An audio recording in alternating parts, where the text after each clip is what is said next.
taking over boulevards, freeways, and bridges. The call for change in the name of George Floyd is now being realized in communities across the nation.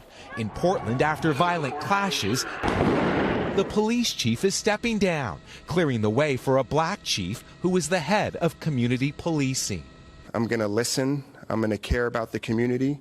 The growing demand for accountability includes calls to police the police. Not one officer tried to help me. The New York cop who shoved a demonstrator to the ground cursing at her during a protest against police brutality was charged today with misdemeanor assault, harassment, and menacing, a rare step but likely not the last officer to face charges for abusing their power. Dude, I really appreciate you coming on, man. Thanks for doing it. The invite.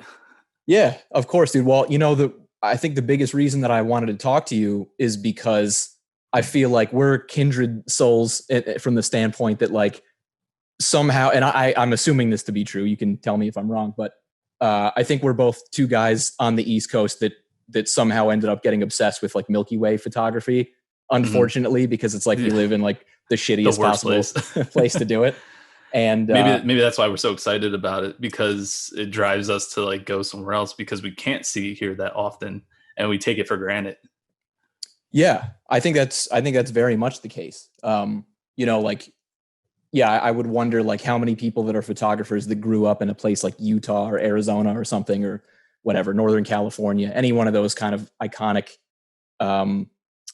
night sky kind of places in the country. Like how many of those photographers like said, "Hey, this is going to be my hobby," versus how many on the East Coast, Yeah.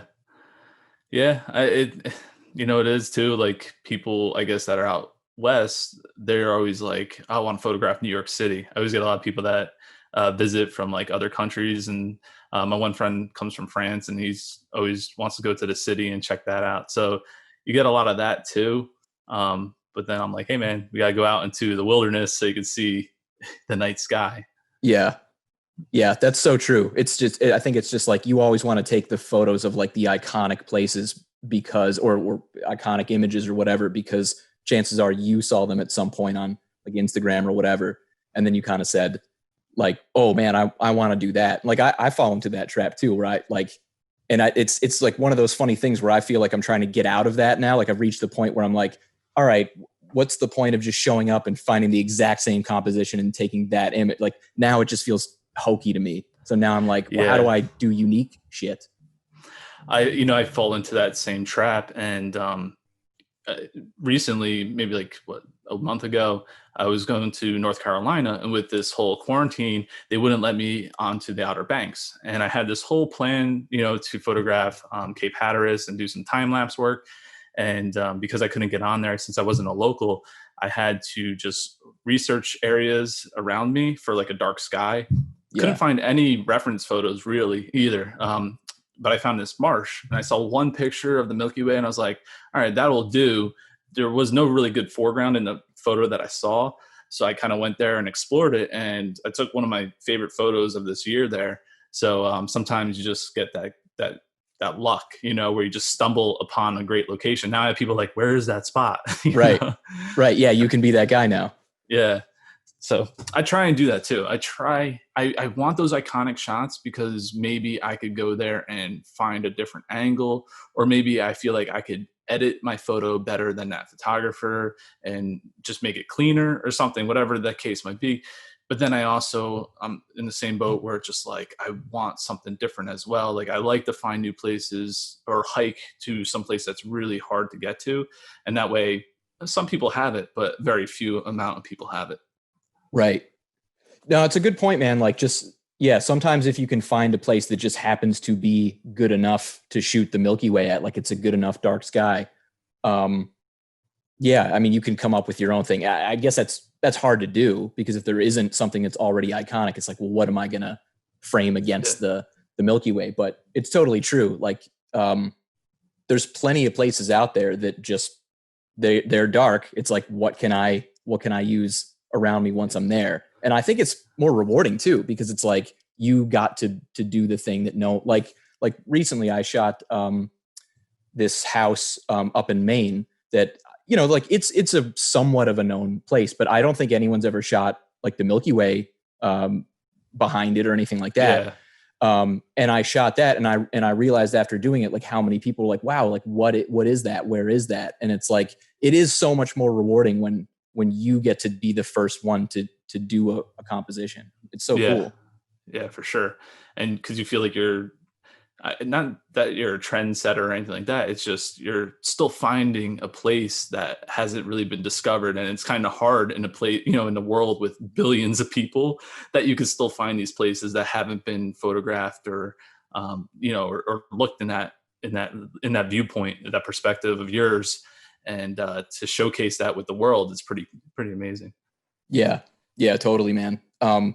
It's funny, dude. Like one of the I guess like themes or just recurring conversations that I have on these is like, it doesn't seem to matter how like accomplished of a photographer you are. Like, it seems like everyone still has that sense of like, you know, I would love to go to X location, like one of many popular like landscape, you know, places like whatever, the Dolomites or like New Zealand or Patagonia or like any one of these like bucket list, you know, top 10 kind of spots. And there's so many guys where you think, well, this guy's the man, so he's just going to show up and get whatever he gets, and it's going to be amazing. And yet I find that those people are still like, I don't even know if it's worth it for me to go and shoot there, because what can I really bring to the table? And it's been a really kind of like cool, reassuring thing for me to realize that like, oh man, it's like they all have that same self-doubt. Like they're all, maybe not all, but a lot of photographers, big and small, whatever, they all seem to kind of have that same, like, am I going to bring anything to the table? Like, can I do anything here? Yeah, I think we all hold ourselves to our, like, we're all our own worst critic, you know, like we hold ourselves to a certain standard. And even myself, like a lot of times, to be honest, like I don't really follow people in the sense that I'm like, I want to be like that person. I think it's usually for locations, to be honest. I'm like, all right, where to go next? What could I add to the bucket list? And I'm just focused on myself, just to make myself a better photographer. That's basically what it boils down to. And I don't want to really copy people. So like, I feel like if you start, I don't know, if you start watching or looking at certain photos of certain photographers that you like, you tend to kind of mimic them a little bit. Totally. So, you know, so I'm like trying to avoid that. I'm trying to just be my own person, my own style. And it's hard because there's going to be overlap. Obviously, there's so many photographers now, especially photographing the Milky Way. So you're going to have overlap with styles, and there's only so much editing software that some things are going to come out similar. But right. You know, you do what you can. Yeah. It's well, I mean, it sounds like you have a pretty good head on your shoulders from that standpoint. I wish I could be more like that, but I definitely still fall into the trap sometimes of like, you know, am I just, you know, copying? And even like to that end, even like if you're not directly trying to like just take the same image and edit it the same way as somebody else did, I find that even like when you're learning how, like, you know, the first time, I would imagine this was the case with you, certainly the case with me, like when I saw a few Milky Way shots and I was like, how the fuck do you do that? And I was like, immediately I'm like, this is the next year, is just like Googling and YouTubing all that kind of stuff, which of course is how I eventually came across you.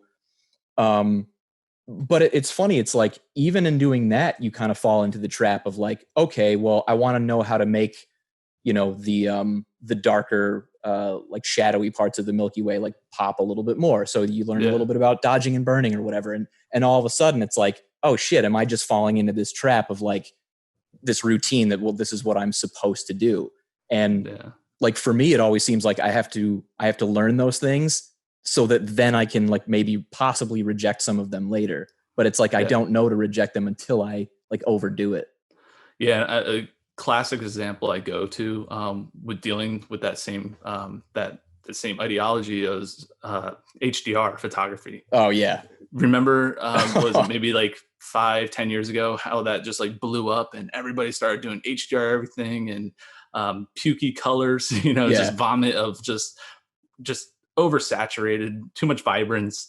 And looking back at some of the photos I did as an HDR photo, I'm just like, oh my God, what was I thinking? And like you said, you have to kind of go through that, learn it, and then dial it back. So now like I still do HDR, but a lot of times I don't have to because these cameras are so good now with dynamic range. True. That you could lower the highlights, bring up the shadows, and basically make a nice, natural, and appealing HDR image. And that's what I go for now. But man, like that whole learning curve is very similar, I guess, with Milky Way photographers. You're trying to really make that Milky Way stand out. So you're pumping up the clarity and texture. And then as time progresses, you might start dialing it back and making it more natural and more pleasing to the eye. Yeah. Yeah, dude, HDR is a great call. I mean, I don't even know if I might even still have a couple of them on my Instagram page, which is, it's like on one hand, I'm like, dude, just get rid of your old shit that sucks. And on the other hand, I'm like, no, keep it there to show your journey or something like that. Like, I don't know what the right place to be on that debate is, but anyway, yeah, like some of the older stuff, it was just like, and you make it look ridiculous. And then you come up with a reason to like, to make you feel okay. Like I remember thinking like, well, if I put the structure slider to like 75, that structure slider, that's such a HDR, like that's like HDR fucking mode or something. And it was like, you take that 101. Right. And I remember just taking that and pulling it over to the right and be like, well, I know that makes the sky look a little weird, but really my artistic vision of this image is I want to see every little subtlety in the wood. You know what I mean? Yeah, Which to be fair, it does that, but it's at the same time, you're like, no, dude, this is, but now, you could do that, but you could isolate it to that specific part of that photograph. True. Which is like, I think the lazy photographer in us when we're learning is just hit all the sliders and crank them up. As we progress and get better with photography and editing, we take our time with our pictures. And I'm like, yeah, I want that piece of wood to really stand out and pop a little bit more. So I'm going to just isolate the clarity or the structure button right on that particular spot. And it doesn't mess up the sky. And you get these nasty halos and all that other BS that comes along with HDR photography. Yeah. Yeah. I would say from that, I would say that, like, I think that whenever you learn anything, photography, whatever, music, just anything, I always look at it as like, it's a series of plateaus of learning that this is, I don't know if you feel this way, but I always feel like you learn a bunch of shit. You go, hey, that's cool. I'm going to try that out. And so you learn a bunch of shit and you're kind of going upwards. And then you hit this plateau of like, okay, now I'm kind of like practicing it. I'm putting it to use, but maybe I'm learning that, but I'm not. You reach this point where like, I'm not really getting better anymore. And so now you kind of feel stagnant and there's just not that much improvement until one day you have a new aha kind of moment and you discover some other tutorial or you just try something, you go, oh shit, like that's how I get that look. And now you're like off to the races again. And so, you probably have like, if you buy into this theory, you probably have like, 15 of those or something throughout the course of several years. And one of my big ones I remember was just realizing how important like local adjustments were in editing versus global adjustments. I mean, that was such a huge, like you said, like, oh, I don't have to affect everything. And that's almost, I think the biggest thing that separates the photos that go viral from the ones that don't are really like it's like having a plan and knowing that, well, I want this to look this way and I want that to look that way. And then just figuring it out, how to do it. Yeah, for sure. Definitely. I think that's part of it. I listen to a lot of Joe Rogan podcasts too, and he always makes basically what we're talking, but in the realm of comedy. Yeah. Same thing. Yeah. You start off copying people or sounding very similar to a comedian that you like, and then you might hit a plateau. And then just one day it just clicks. And I don't know what creates that clicking moment where you're just like, let me try something different. Or like you said, maybe you do see a new tutorial or somebody's piece of work that inspires you to try something different. But you just have these moments that just kind of happen organically sometimes. Yeah. Yeah. And it's almost like when you hit a baseball or when you hit a golf ball and you strike it perfectly. And it's like, it's the lack of feeling is what feels good. in that like you, I don't know, things just sort of feel natural and they feel kind of like muscle memory, and you're not as, I had this conversation with Peter Hurley. I don't know if you've heard of Peter Hurley. He's like, I don't know, the most famous like headshot photographer in the world. To this day, I'm like, why the hell did this guy do my podcast? Like, I don't really understand how the hell. Yeah. And it was really cool. I'll have to check out his work. Yeah. I'll have to check him dude, out. He's like big time New York City headshot photographer. Okay. Anyway, we had this awesome conversation about like the idea of the flow state, which I think is kind of similar. Just your ability. And he put it into words really well. He said, when you get into that moment, you're not so much, and he was referencing, of course, like getting to this groove with somebody who he's shooting headshots and portraits with, and like just getting across that initial awkward, thing. And all of a sudden, like you're kind of reacting the way that I want you to react. And we're just volleying this thing off each other, like almost subconsciously.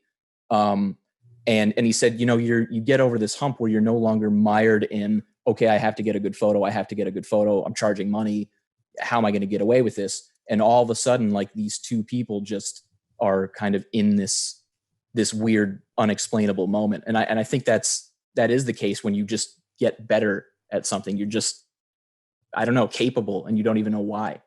Yeah, I used to do wedding photography, and also like engagement shots. And one of the things that I hated being like a primary wedding photographer was like I have to get this shot. I have to get this shot. A lot of times I would step down, and I worked with another photographer, and I always requested to just be the secondary because I could get more creative, more artistic, and kind of hit that flow state where I'm just like, I'm not going through the paces. I get to kind of just step out of the box and just experiment and have a good time with it. Same thing with engagement shoots. I used to love doing engagement shoots because there was no pressure and there was no time limit. I would be like, oh, I charge X amount of money for 2 hours. But in reality, I would just go with the flow. I didn't care about the time. I'm saying, let's get these pictures. And if we're having a great time with our chemistry, and, I'm like, oh, that tree looks cool. Let's try this. And, sometimes I remember one time I was like shaking this tree to get all these like petals to fall down. Yeah. Or actually, I think I had the fiance, the groom, shake the tree, and like his bride to be, she was like underneath it getting all these like petals around her. I got some really cool shots, and I was like, I love this side of wedding photography. I love the engagement shoots. I love the stress-free aspect of it. But when it comes to that structure at an actual wedding and the time constraints, it just kind of takes the fun out of it. And that's one of the reasons why I even got out of that business, that line of work. It was a side job for me. So, I have a full-time job. So I was able to kind of eject myself out of there and just focus on landscape photography, which is, a lot more fun to me. And again, I don't really have that stress of like a wedding. Right. No, landscape is like maybe the complete opposite of wedding photography, I might say. If there was a spectrum of like, I don't know, what you're supposed to do maybe versus just, I don't know, just try something. It's like they're on the opposite ends. That's interesting to hear you say that, man. That's actually very cool, because I've been kind of starting to dabble a little bit with wedding photography, purely from the standpoint of like, I can make some money doing this. It's not, I don't want to say it's not hard, because I've seen some wedding photographers work that I'm just like, holy shit. Like I would not know how to make that shot. Some of the wedding photography work out there is unbelievable, but what I mean is more straightforward in terms of like what you said, you just have to get certain shots. And without them, like you're potentially facing an upset bride or groom or family or whatever. So it's cool to hear you say that, like the idea of, look, just, pay me my daily rate or whatever. And kind of all be the behind the scenes guy. And because you also, it's such a like low risk, high reward way of looking at it too, because you're not in charge of the musts. You're just sort of like, hey, I could get this other random shot, which is unique and not a cliche, and ends up being maybe the best shot of the whole, 1,000 photos. Yeah, for sure. If you get into it more, like, I don't know if you start doing it a lot more, definitely check out like Ryan Brenizer. I used to look up to a lot of his photography techniques when it came to lighting and stuff like that with wedding pictures. He has a really good blog, and he kind of goes over different cameras and lighting. So, and I think have you ever heard of the Brenizer method? Where I don't think so. So it's like doing a panorama, but like with a couple at a shallow depth of field. Typically when we do our landscape panoramas, we want everything in focus. Well, this is kind of the opposite. You're trying to create even more shallow depth of field. So like you could use like let's say 85 or 50 millimeter 1.8 or 1.4 lens, get close to your subject, and then kind of do a panorama. I gotcha. The whole background scene, and it's really just blown out. It's really soft behind them, and they look almost 3D. And kind of that whole thing kind of got coined after him because he was just doing it so much. And I'm not sure if he's the first person to do it, but he definitely got a lot of recognition for it. So I started messing around with that. It's really cool. And I think I kind of burned myself out just doing too many weddings on the weekend while working a full-time job. And then, like you said, if you deal with a client, like a bride or a groom that unfortunately has a bad attitude because things are going their way, and not necessarily your fault, just, with the whole venue. Yeah. It shows in their pictures, it definitely shows in their pictures. So I've had a couple of those type of weddings, and I was just like how do you change people's attitudes once they're already in a bad mood to like not Photoshop, dude. Yeah. Right. Yeah. Just put a nice smile on everybody. But I don't know. It's definitely, it could be tough and tiring, but you can make good money. It's how I basically got all the gear I have today. I was like, you know what? I didn't want to waste all my paychecks from my full-time job because I had other bills, and I really wanted the best camera gear possible. So I was like, I need to do something. And I started doing baptisms, birthday parties, and worked my way into weddings, and then just took that money, reinvested it into my gear. And, once I got the gear that I wanted for landscape photography, I was like, okay, I don't have to do weddings anymore. Yeah.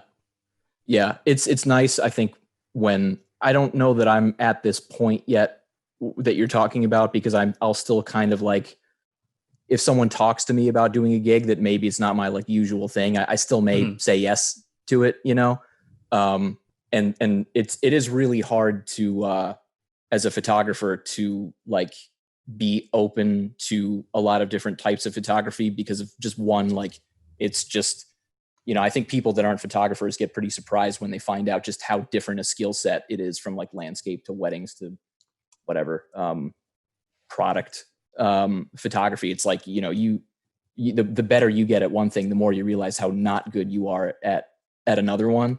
Yeah. So that, but also just the fact that like from the gear standpoint, it's like, well, what kind of flashes do I have as a landscape photographer? Well, probably not much. Yeah.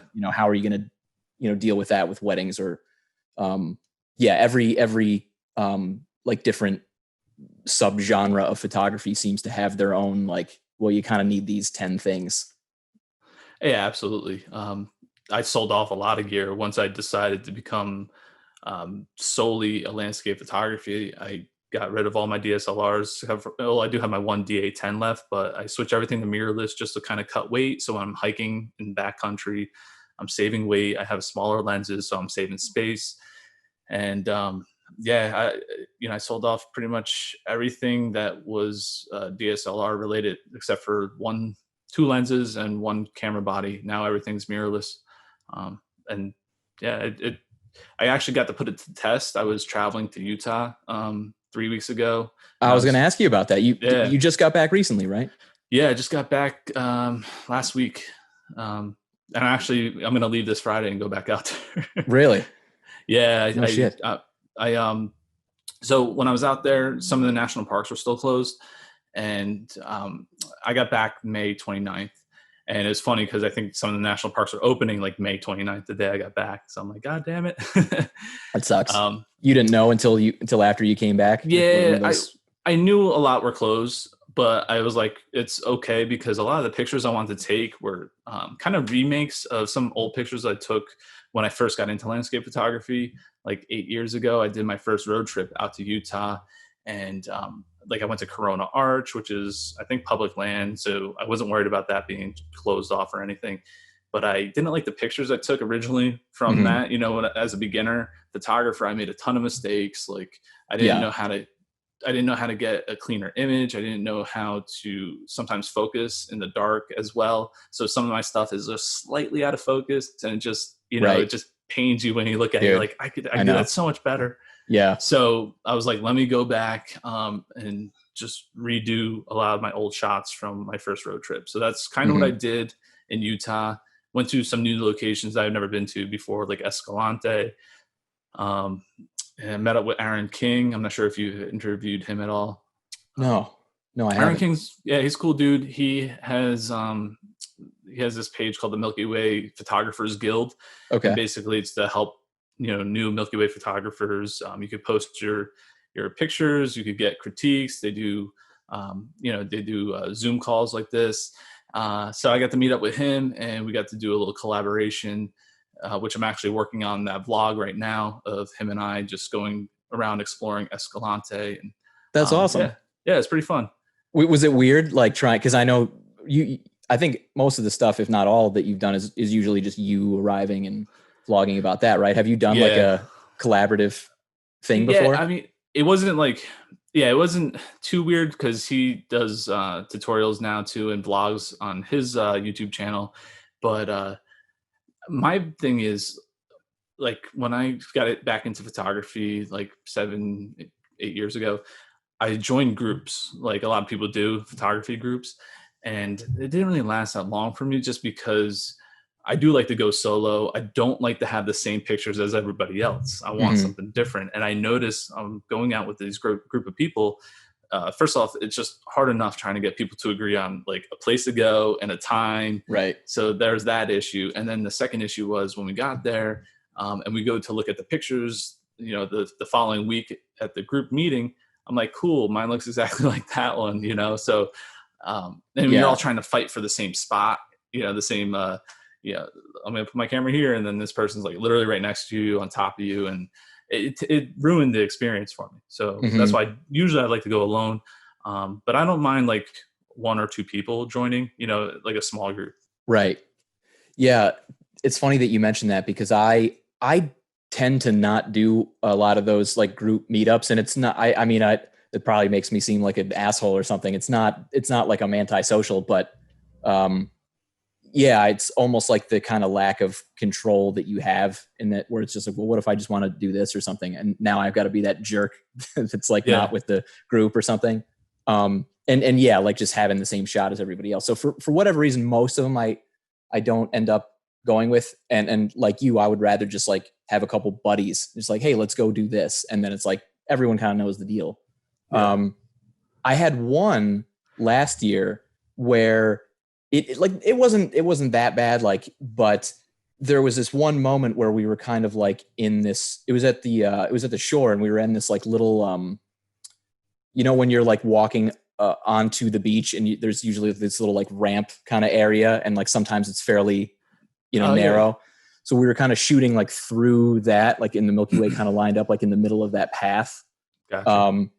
And, I'm just like, okay, like I'll start shooting, and everyone sets up their tripod. And then there was this person behind me that was just like bitching at me the whole time that I was like, in their shot. And I'm kind of I don't know what you want me to do. Like I put my tripod down, I started shooting, and it took me fucking 20 minutes to like line it up exactly. Like, okay, I've got it. It's like, I'm sorry that you were behind me when that happened. Like, but it was, it was just weird. It was like this 20 minutes of like, all right, relax. Like, I'm sure you can still get a shot. The whole thing was odd.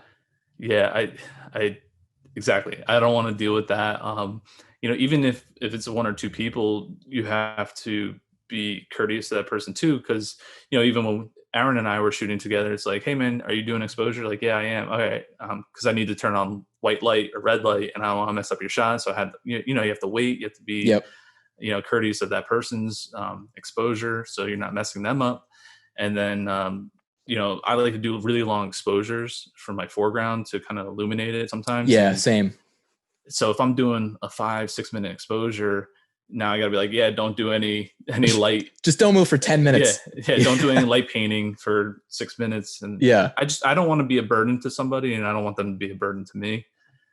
So that's where I'm at with that. Yeah, no, I know exactly, because I track everything and then take the super long foreground exposure too. So, yeah, it's like, but the thing is, I won't actually be an asshole. Like, I'll actually fuck up my own shot before I, like, make it into this like really weird situation. Yeah. And so that's why I end up being like, I can either go and just like be a nice guy and like, probably get like a mediocre photo, or I can kind of do my own thing or with somebody else that I know.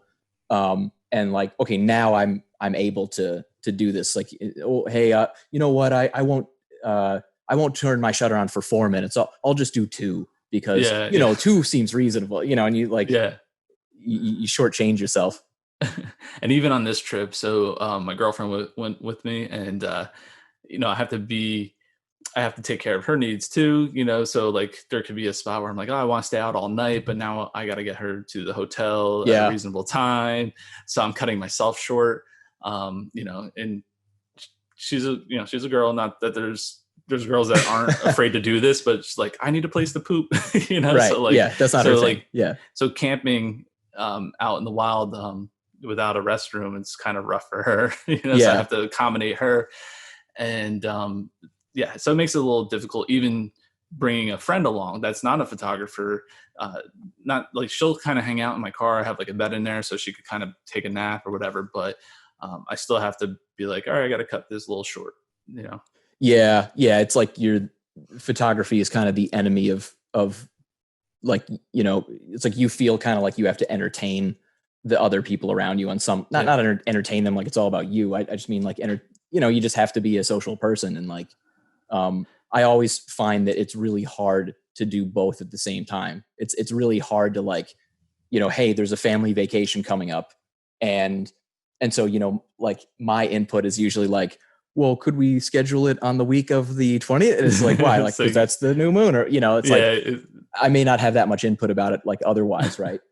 And so I'll kind of get my way from that standpoint. But yeah, it's like, once you're there, it's like, all right, how many sunrises and sunsets and, nights can I do before I feel like, and to be fair, it's like, I do want to just get drunk with everybody as well. Like I do want to do that. Like, that's fun. So it's almost like, when you combine the two, it's almost like, it's just too hard to balance everything. Whereas if I just go, there's no distractions. There's no, well, I am getting FOMO because I know they're all having a good time. Like, I don't have to worry about that. Yeah, I try to find that balance too when I'm with her and we're traveling. It's like, all right, the weather's kind of crappy. Don't worry, I'm not going to go do a sunset shot tonight. We could go get some drinks and party. So it's like, you try and find that happy medium. And that's like the best you could do. My biggest thing is when I'm doing time lapse work, time lapses could be 2-3 hours long. And it just gets boring for her. So I'm like, all right, well, now we bring the laptop and I'm like, download stuff on a laptop, because a lot of times we're going to places without Wi-Fi, and that kind of helps a little bit, like, for entertaining her. But I even on this trip I'm going right now, a friend asked me if you could tag along, and I think I'm just have to tell him, like, hey man, I don't want to have, it's not that I wouldn't love the company, because it does make driving go so much faster when you have somebody to talk to. Hell yeah. When you're doing like a 13-hour drive, cross country, it gets mundane, listening to podcasts, stuff like that. So having a real person to talk to, I love that. But when it gets to crunch time and I'm trying to focus on getting these specific shots and time lapses, I just don't want to have that person kind of holding me back, or me trying to balance out the photography with making sure that they aren't bored.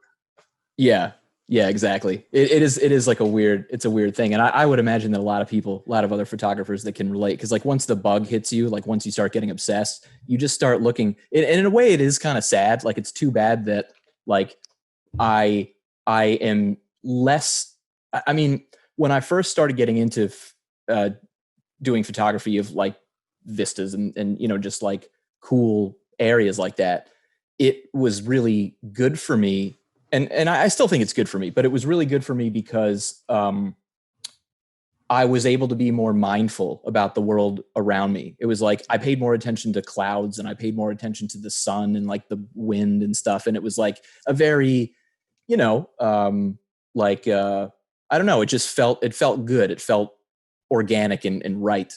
And then as you get more and more obsessed, it's like then you set like a threshold for yourself, So all of a sudden it's like, well, I'm here and that's good for me. And it's great to be outside, but I also have this like, well, the clouds aren't doing what I want them to do or what, whatever it is. And it's like, I think probably the happiest point is like somewhere just shy of that line. Yeah, I don't know.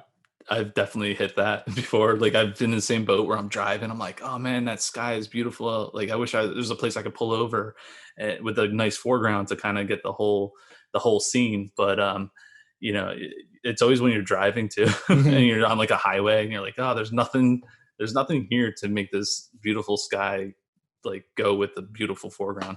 And then, right. And then when you're you like, are you out, asshole, just look at it and fucking admire it. You know what I mean? And then when you are actually in a beautiful place, I get the same way. I'm like, I wish I could get colorful clouds for sunset or sunrise, but then crystal clear nights. You're right.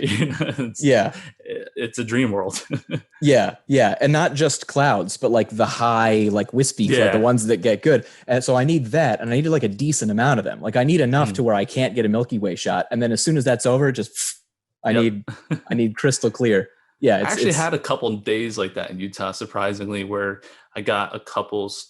They weren't colorful like throughout the whole sky, but there was some nice wispy, colorful clouds during the sunset. And then by like 11 o'clock when the Milky Way was starting to come up, they were clearing out. So it was like perfect timing. Yeah. But I remember when I went to Oregon, I should say, I got like lectured when I went out there. I'm like, like it's like a gun or a gun. Yeah. When I went there, was that 2 years ago? Every night I got spoiled. It was clear every night. When I was more central and even a little bit towards the east. But then I kind of got a little bummed because I was like, I wish I had some clouds for some nice sunsets or sunrise at these waterfalls. But I couldn't complain about the Milky Way aspect of it out there. It was gorgeous, except for when I went to the coast. It was a little trickier. I had to wait for these clouds to clear up because it was a lot moodier and a lot low, a lot of lower clouds that were very gray along the coastline in Oregon. Yeah. So Maine has kind of become a big spot for me, and nice. This is kind of the getting, I guess, sort of a funny segue from the whole vacationing with family and stuff. And it happened because my wife's family, they're from like Boston, and they've all been going to Maine, like every summer since like forever. Okay. So I was kind of like indoctrinated into the like the Maine, people thing. Maine's beautiful, man. I love Maine. Dude, it's awesome. It's such an underrated photography destination as well. Oh, sure.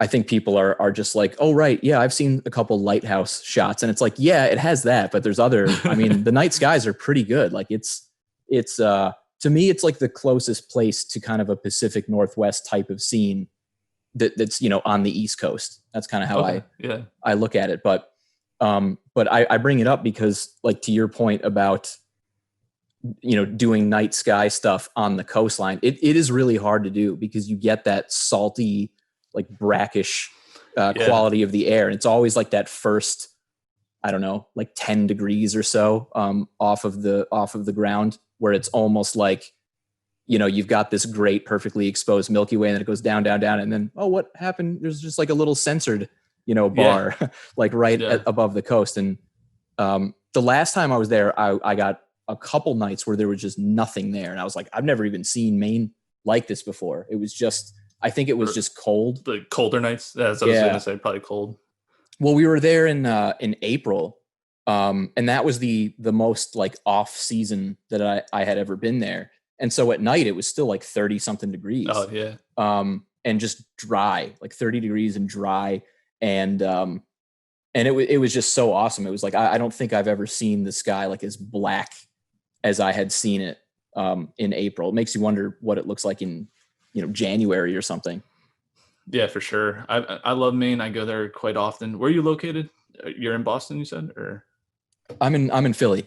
oh, you're in Philly. Um, Okay, but yeah, the place in Maine we go to is like Booth Bay area. You know where that Booth is? Bay.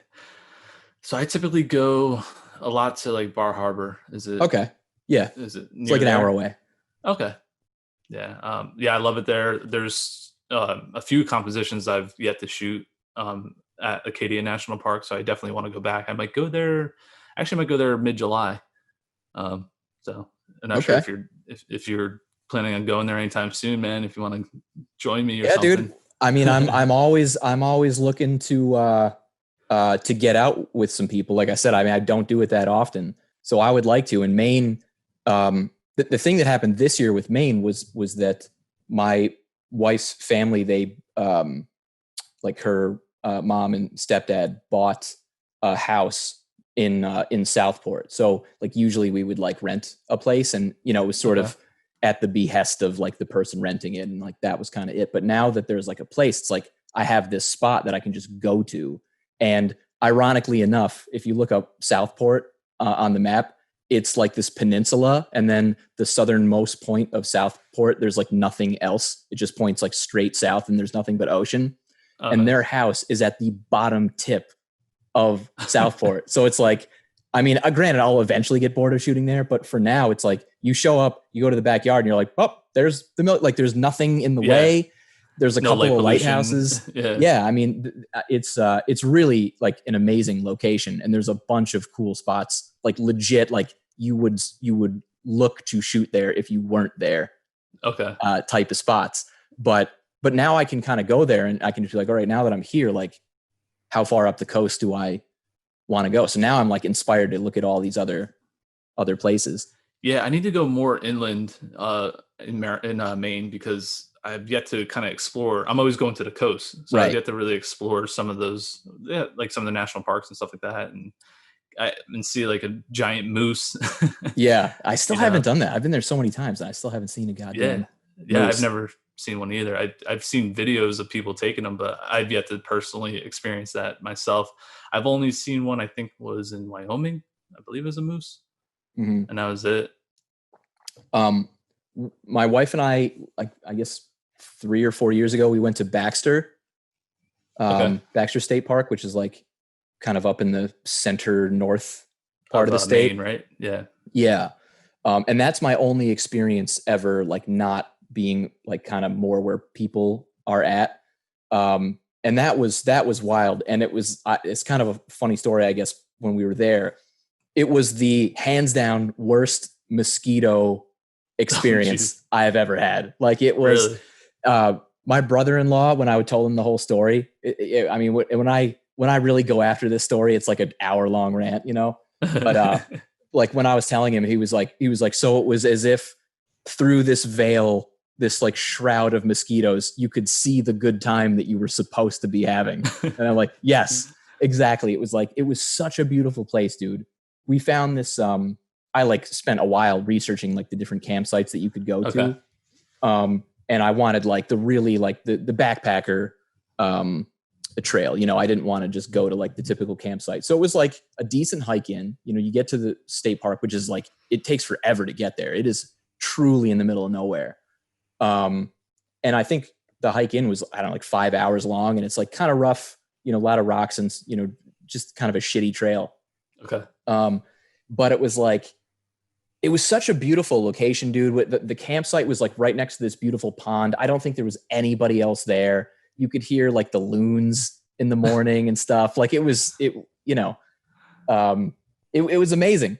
But the moment that we set foot in the woods, the moment that we were like, okay, you got everything, like, you know, heavy packs and everything, it was like, let's go. It was like the 7th step into the woods was just like, oh my God, like this is really terrible. And that was the story of the next 3 days. I mean, it was like, dude, it was like you would run, you try to outrun them, and then you'd like stop to like tie your shoe or whatever you needed to do, and you'd turn around. It was like the Alfred Hitchcock like Vertigo thing of the violins and like this black cloud of mosquitoes like chasing you. And, holy crap, that dude, sounds a lot like my trip to Alaska.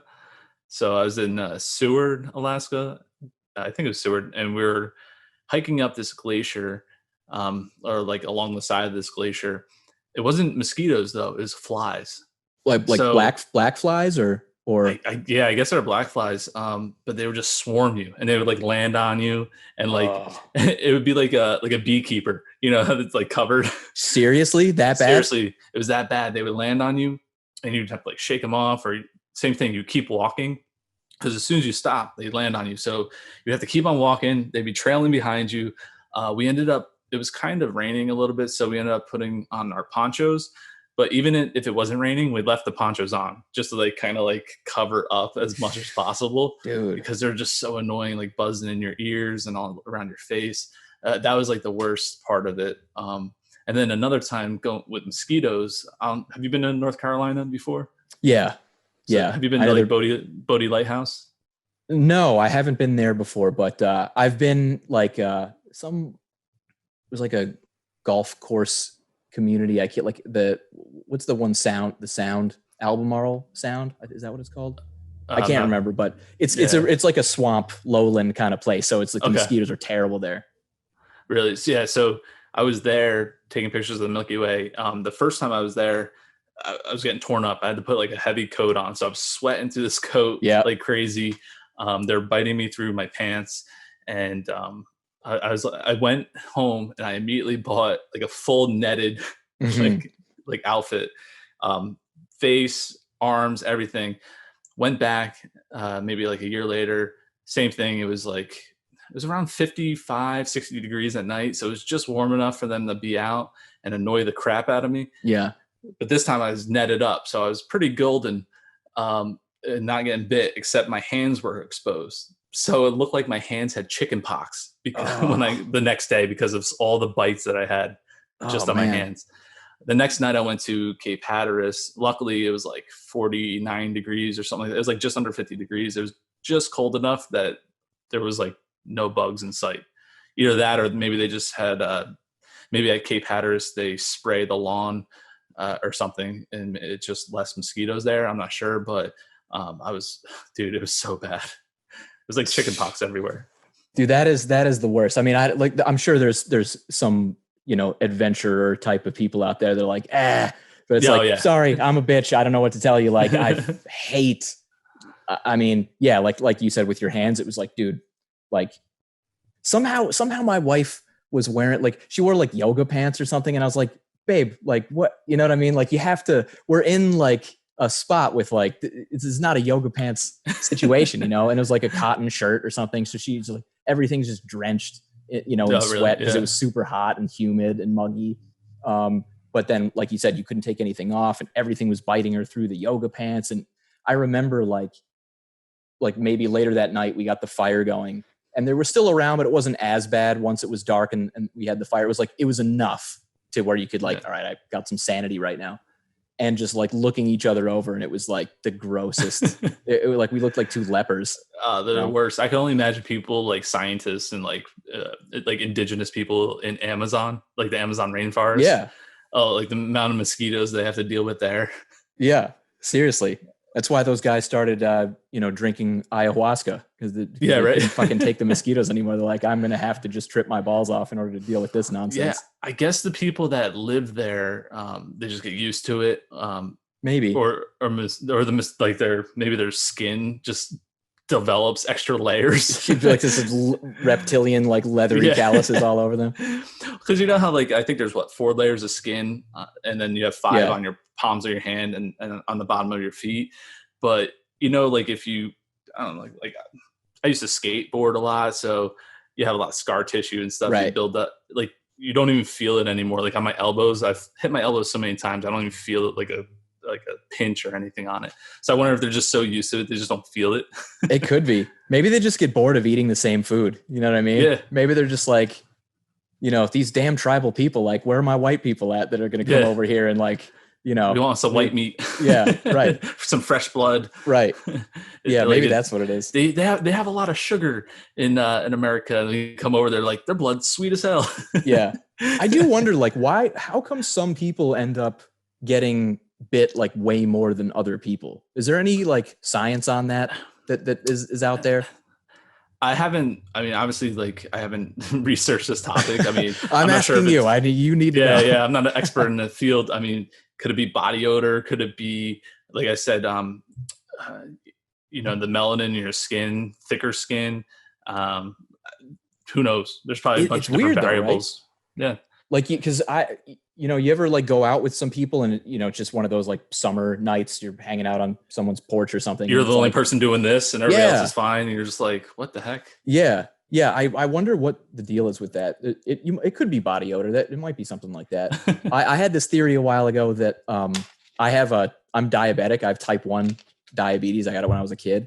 Okay. And I was wondering, it's like, well, what if I ate like a bunch of cookies and then I didn't take insulin and my blood sugar was high. And then I like went out and was as like an experiment, like I like laid down in some grass and then somebody else with like like a 100 level blood sugar or whatever lies down and like, and then that would be the first, of course I would never do this, but that would be like the first test.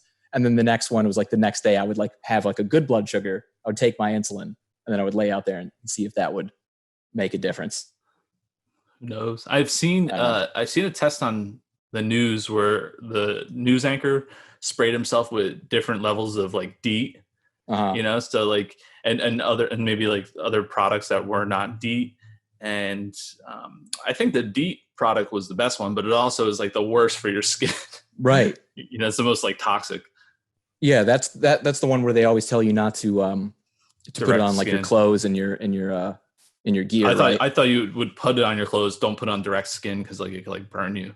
It might be. I'm sure it's not your skin. I'm sure that is the case. But I remember like, honestly, it might have even been like right after the Baxter trip where I was like, never again that I like started doing all this research. But there's a couple different products like, and the DEET is of course like the man-made like bullshit one that works really well. But it's like, how much do I want to mess with this? And then there's like what is the other one called? Like permethrin or something like that? Yeah, it starts with a P. I have that product too. And I think it's supposed to be a little safer too. Yeah, and I thought this might not be right, but I thought that was the one where it was like that is what people recommended spraying on like your actual clothes and stuff. But maybe I don't know. Yeah, I kind of there's this other product like a lot of hunters use it. It's the name's slipping in my head, but it basically works off of butane, like lighter type thing. It I guess it like emits like carbon dioxide from it or something like that. I'm probably messing this up, but they swear by it. Basically, you strap it onto your hip and you kind of like ignite it. It's not like it's actually not like a flame, but right. It's giving off some type of chemical or something like that, and it's supposed to deter the mosquitoes. And apparently, that sounds cool. A lot of hunters use them.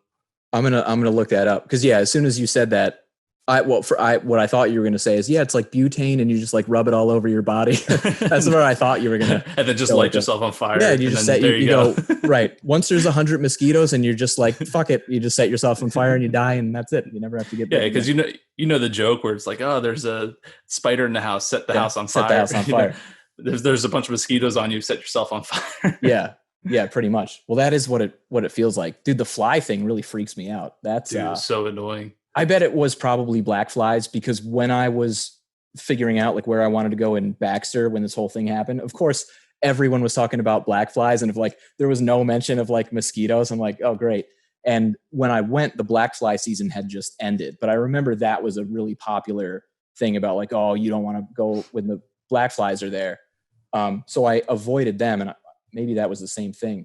But what was funny is that right when we got there, you have to meet with the ranger, who's at this like little teeny like shack, and like park rangers who, especially ones that actually live in kind of like cool places, are like the most stoic, kind of people. Like they're just so, it's just you just picture a guy who just all I do all day is hike and I sit on my rocking chair and I look at the world and like that's a very I don't know, enlightened kind of person. I think they can live that like lifestyle. Ron from Parks and Rec, not Ron Swanson, his like arch nemesis, the other Ron, the like hippie Ron. Yeah, the guy who plays the dude in the Big Lebowski, the guy at the bar.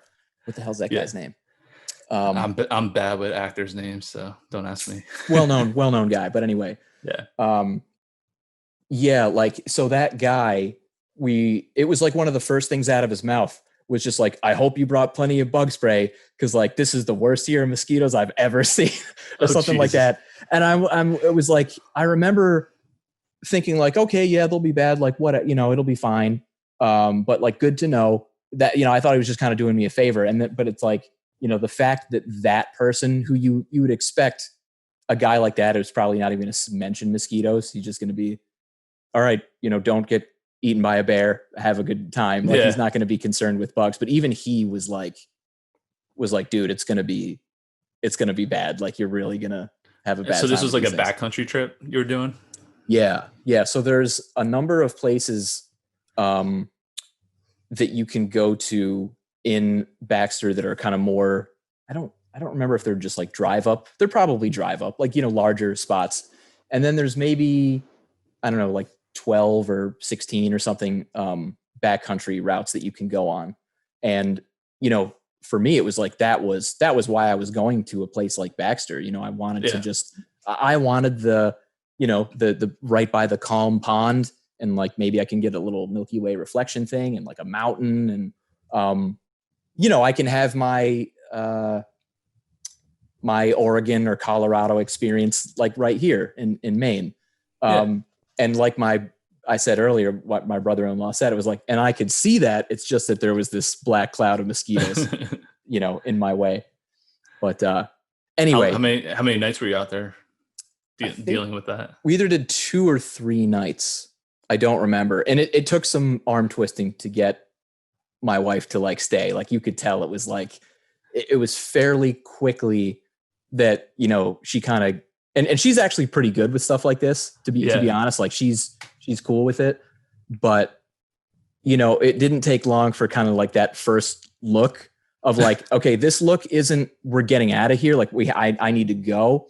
But the look is basically like, so you're serious? Like, we're actually going to be doing this for like a period of time. Cause like, it was like, those eyes were just like, bro, this sucks, right? Like, I know, this sucks. Yeah. We got to do this 2 more days. You're telling me? Yeah.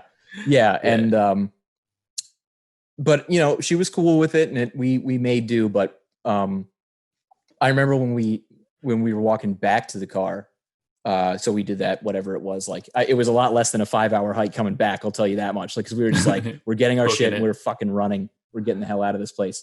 But I remember like, they were so bad. Like, and of course they're in like these different valleys, and it's like always up and down. So you'd enter a valley and it would get really bad until you got out of it.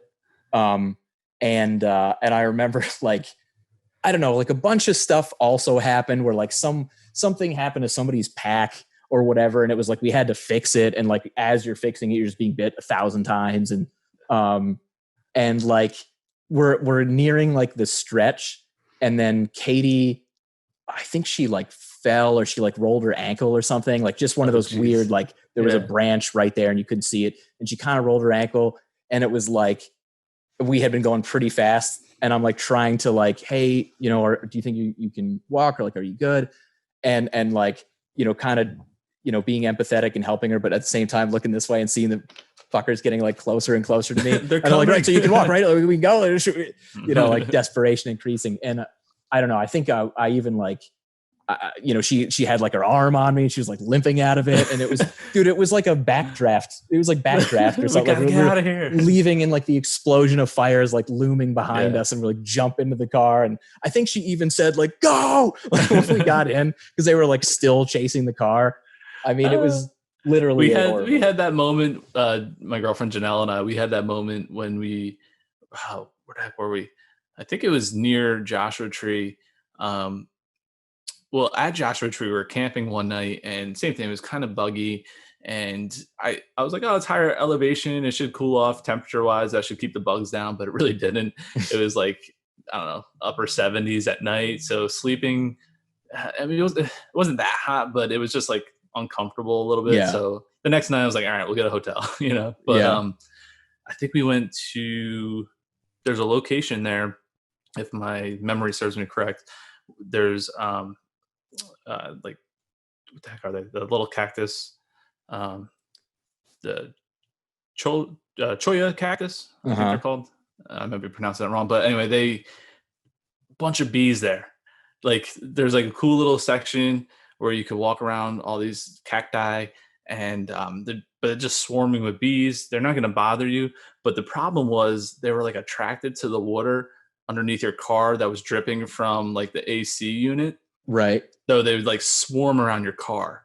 So we're trying to get in the car without getting stung, and also not let any bees get into the car with us. So man, same thing. Like we jumped in the car, one bee got in, and it kind of like went to the back, and like she's like, "Yo, just drive," because this swarm of bees is following us down the road, and their buddy is like in the window, like, "I'm stuck in here." Yeah. So like once we got far enough away from this little section where all the bees hung out, I like pulled over, opened up the car door, and like kind of shooed them out of here. I'm like, "Get out of here," go join your friends, and like took off. I think they're cholla cactus. You're not talking not the Joshua tree, right? Like a different, like some other thing. It was Joshua Tree National Park. Right, but the cactus you're talking about isn't like another name for the Joshua tree. It's just something else. They're tiny little cactus. Oh, okay. I think they also call them like teddy bear cactus too. There's like a nickname for them. That seems like a somewhat illogical name, judging that it's a cactus. Oh yeah. Yeah, they're definitely it definitely hurt. Put it that way. If you get pricked by one of them. Yeah. It's it's a disingenuous name, to say the least. Yeah, that does feel very disingenuous. Oh, they're cuddly. Just give it a big hug. Well, what was the other place I was going to mention in Maine too? Have you ever heard of Isle of Ho? I think it's what it's called. It's ISLEAU. Sounds like you're setting me up for a joke. Why? Because it's got ho in it. Yeah, like Idaho. Yeah. No, it's like HAUT. It's like a French name, Isla Ho. The guy at Baxter actually was the one that told me about it. So it's I have a feeling that you're gonna really love what I'm about to tell you. So the guy at Baxter was telling me about it because we were just talking, shooting shit about cool places to go to in Maine, and we were talking about Acadia, and he was like, well, I like Acadia, but I really like kind of more off the beaten path stuff. Big surprise, dude's a park ranger in Baxter State Park. And he says, there's this island in Acadia called Isla Ho or Isla. I'm probably not saying it right. Someone's going to clown me for this. But I guess you take like a ferry or something like that to get there, but it's actually still part of Acadia. It is like public land. But you take this like ferry to get there, and I think all you can do is camp. I think maybe they have like cabins. I'm not sure, but it is like rustic camping, and but you still kind of get that like Acadia vegetation and stuff. And nice. I think he said they only allow like, I don't know, like 4 or like 6 or something. There's like 4 sites, something like that on the entire thing. So you take this boat really cool. And you're maybe one of like 12 people or something that's going. And ever since you told me about that, I'm kind of like, man, that would be... I'll have to look that up. I'll definitely have to check that out. I like, I've always wanted to do like Saranac Islands in upstate New York. Yeah. And like you kind of just bring your kayak, strap on your camping gear, and you could actually, like, there's designated campgrounds on all these different islands. So you basically either take a boat or a kayak to your private island and camp on it. That's cool. I always wanted to try that. But we did something kind of similar. We went to Block Island, I think 2 years ago. Yeah, from Rhode Island. Right? Rhode Island, yeah. And that was cool. You take a ferry over, and obviously there's people that live there. It was kind of off season when we went, which was good. I wanted that. And I really wanted to do a Milky Way shot of the North Lighthouse that's on the northern part of the island that not too many people have photographed. So, and the time lapse too, because I don't think I've ever seen the time lapse of the Milky Way there other than my own. So that's like one of those spots where I was like doing research, and I said, it doesn't seem to be too many photos there. Like, let me go try this out and kind of, put it on the map, so to speak, let other people find it and go enjoy it. Because it's a really cool island. During their, I guess, the summer months, it turns into like a party island. Oh, yeah. Yeah. There's one of my friends back when I used to play music a lot. I was in the like I guess like jam band like music scene. So just like, Okay. you know, everyone's just basically fucked up all the time and like dancing their dicks off. And there was a band called the Indobox, who's actually pretty good. I don't even think they play anymore. I'm pretty sure they don't. But one of the guys, maybe the like main guy or the guy that wrote most of the stuff, I still occasionally talk to. And but anyway, they used to do this like this big like rager thing. It was like their annual thing was on Block Island, and they just called it Box Island after Nice. Indobox. And I never went to one of the shows there, but yeah, I would always see photos of it, and it was like, yeah, that place seemed like a cool spot. Yeah, it's really in the summer. cool. October's great because you start to get the fall foliage and a lot of the crowds are gone. So if you don't want to be a part of that crowd, definitely go in October. I went in May, so I beat the crowds, and I also beat the expensive prices for the lodging there. It's really expensive, and you're really not allowed to camp on that island. I was originally going to do it anyway. I was just going to sleep on the beach, but the weather is very tricky there. I think I went for 3 or 4 nights, and I only had one clear night. Most of the time it rained. So I was fortunate to just have that one clear night. That's all I asked for. I was like, just give me one clear night. I figured if I go for 4 or 5 days, I should at least luck out with a mostly clear night. And I did. Yeah. So I guess it sounds like a lot of the travel that you've been doing and have coming up is like domestic. Do you have any plans to do any kind of like flight stuff? I mean, given I canceled all my flights this year. That's going on. Yeah. So with the whole COVID nonsense, I've canceled all my flights. That's why I drove out to Utah a couple weeks ago, and that's why I'm driving out again. And this time I'm stopping in Utah, but I'm going to continue going all the way out to California. I plan on going to Bristol Cone Pine Forest. Oh, nice. I tried to photograph that last year, I believe. And the month that I chose, which I think it was actually still early June when I went, there was still snow and like a lot of snow up there because it's pretty high in elevation. Now, obviously, it's going to be June again that I'm going to be traveling there, but the new moon is later in the month. I think when I went a year or two ago, it was earlier in the month. So I'm going towards the tail end of June. So I don't even think they got that much snow this year. Yeah. So it really shouldn't be an issue. But yeah, maybe a couple extra weeks, if all things were equal, maybe that's enough to melt it a little bit more too. Yeah. I think I'll be fine. I'm going to call the park and just confirm with the ranger and make sure that it's accessible by, with my van and not like an all-wheel drive or anything like that. Yeah. I would love to shoot out there. Those, I feel like those might be the coolest foreground elements of popular Milky Way photos that I've ever seen, are those bristle cone trees. Yeah. They look so cool. That whole area is cool too, man. Like the big pine, lone pine. Right. You have Alabama Hills. Like, oh yeah. You have, I also got this really cool shot of this huge like satellite dish that's there at Big Pine. So there's just a lot of cool things that are really close by. You have Yosemite is pretty close. You have the Sierra Mountain Range, and you also have Mono Lake, which is another really cool place that looks like you're on another planet. Right. I remember like one of the first people that I had this like holy shit, reaction to some of their Milky Way photos. And he like never posts anymore. I guess, I don't know if he just isn't doing it or if he's off Instagram or what, but it was his Instagram name was Prevails or Prevails. Does that sound familiar? I'll have to check it out. Like I usually don't, like I was saying before, I'll look at people's stuff, but I don't, I don't focus on them. I'm just so busy.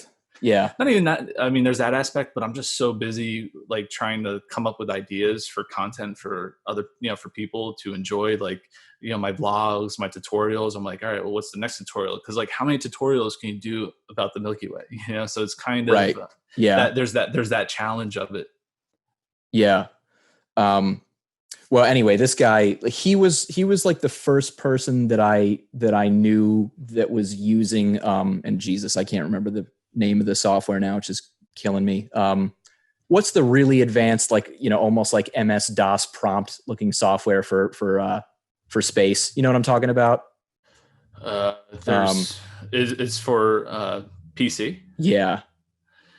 Is it like DSS, like not dark skies? No, it's not a stacker. It's not a stacker. Hang on, I'm gonna break my own rule here, and I'm gonna look this up. Yeah, there's so much software out there I can't keep up, especially for PCs, since I'm mostly editing on a Mac. I don't really know too much about those, the software that they have available. Yeah, what's funny is that I don't even know what my search query really should be, because there's like so much. Oh God, it's killing me, because I totally know what this is. I've talked about it a million times, but I can't remember. All right, anyway, I'll look it up later. But anyway, it's this very particular. It's like all the deep sky guys, not all, but like many of them use it. PixInsight. Okay, I was gonna say PixInsight. Yeah, I was gonna start rattling off a few other ones. PixInsight, yeah. He was like Nebulosity, PixInsight. Right. So PixInsight is one of the ones that I've always been curious about, but I haven't taken that step to do it, just because of like, there are other guys that are really like way better photographers than me that are like, fuck PixInsight, dude, I hate it. It's like I'm like, well, Jesus, if this guy can't, so I've been putting it off. But this guy, Sean Pierce is the name of the photographer. And I think he lives in LA. He was like one of the first guys that really kind of went, like, I don't know, some people might even say overboard with like the editing and like the processing of the image. But clearly, I mean, that was just his thing. I don't know that he had the intention of like making the most realistic looking Milky Way photo, but he, he was one of the first guys I knew that was using a tracker and using PixInsight. And it was like, the first time you see somebody do one of those images of like Ro Ophiuchi, where you're like, what? Yeah. Pink and like blue. And, we're just like, how did you get that? And I realized that most of the times that I saw that, it was like, oh, they're using this thing called PixInsight. But anyway, he had this photo of something like that with the bristlecone and like the darker parts of the Milky Way are just jet black. And it was just this almost cartoony, surreal looking thing.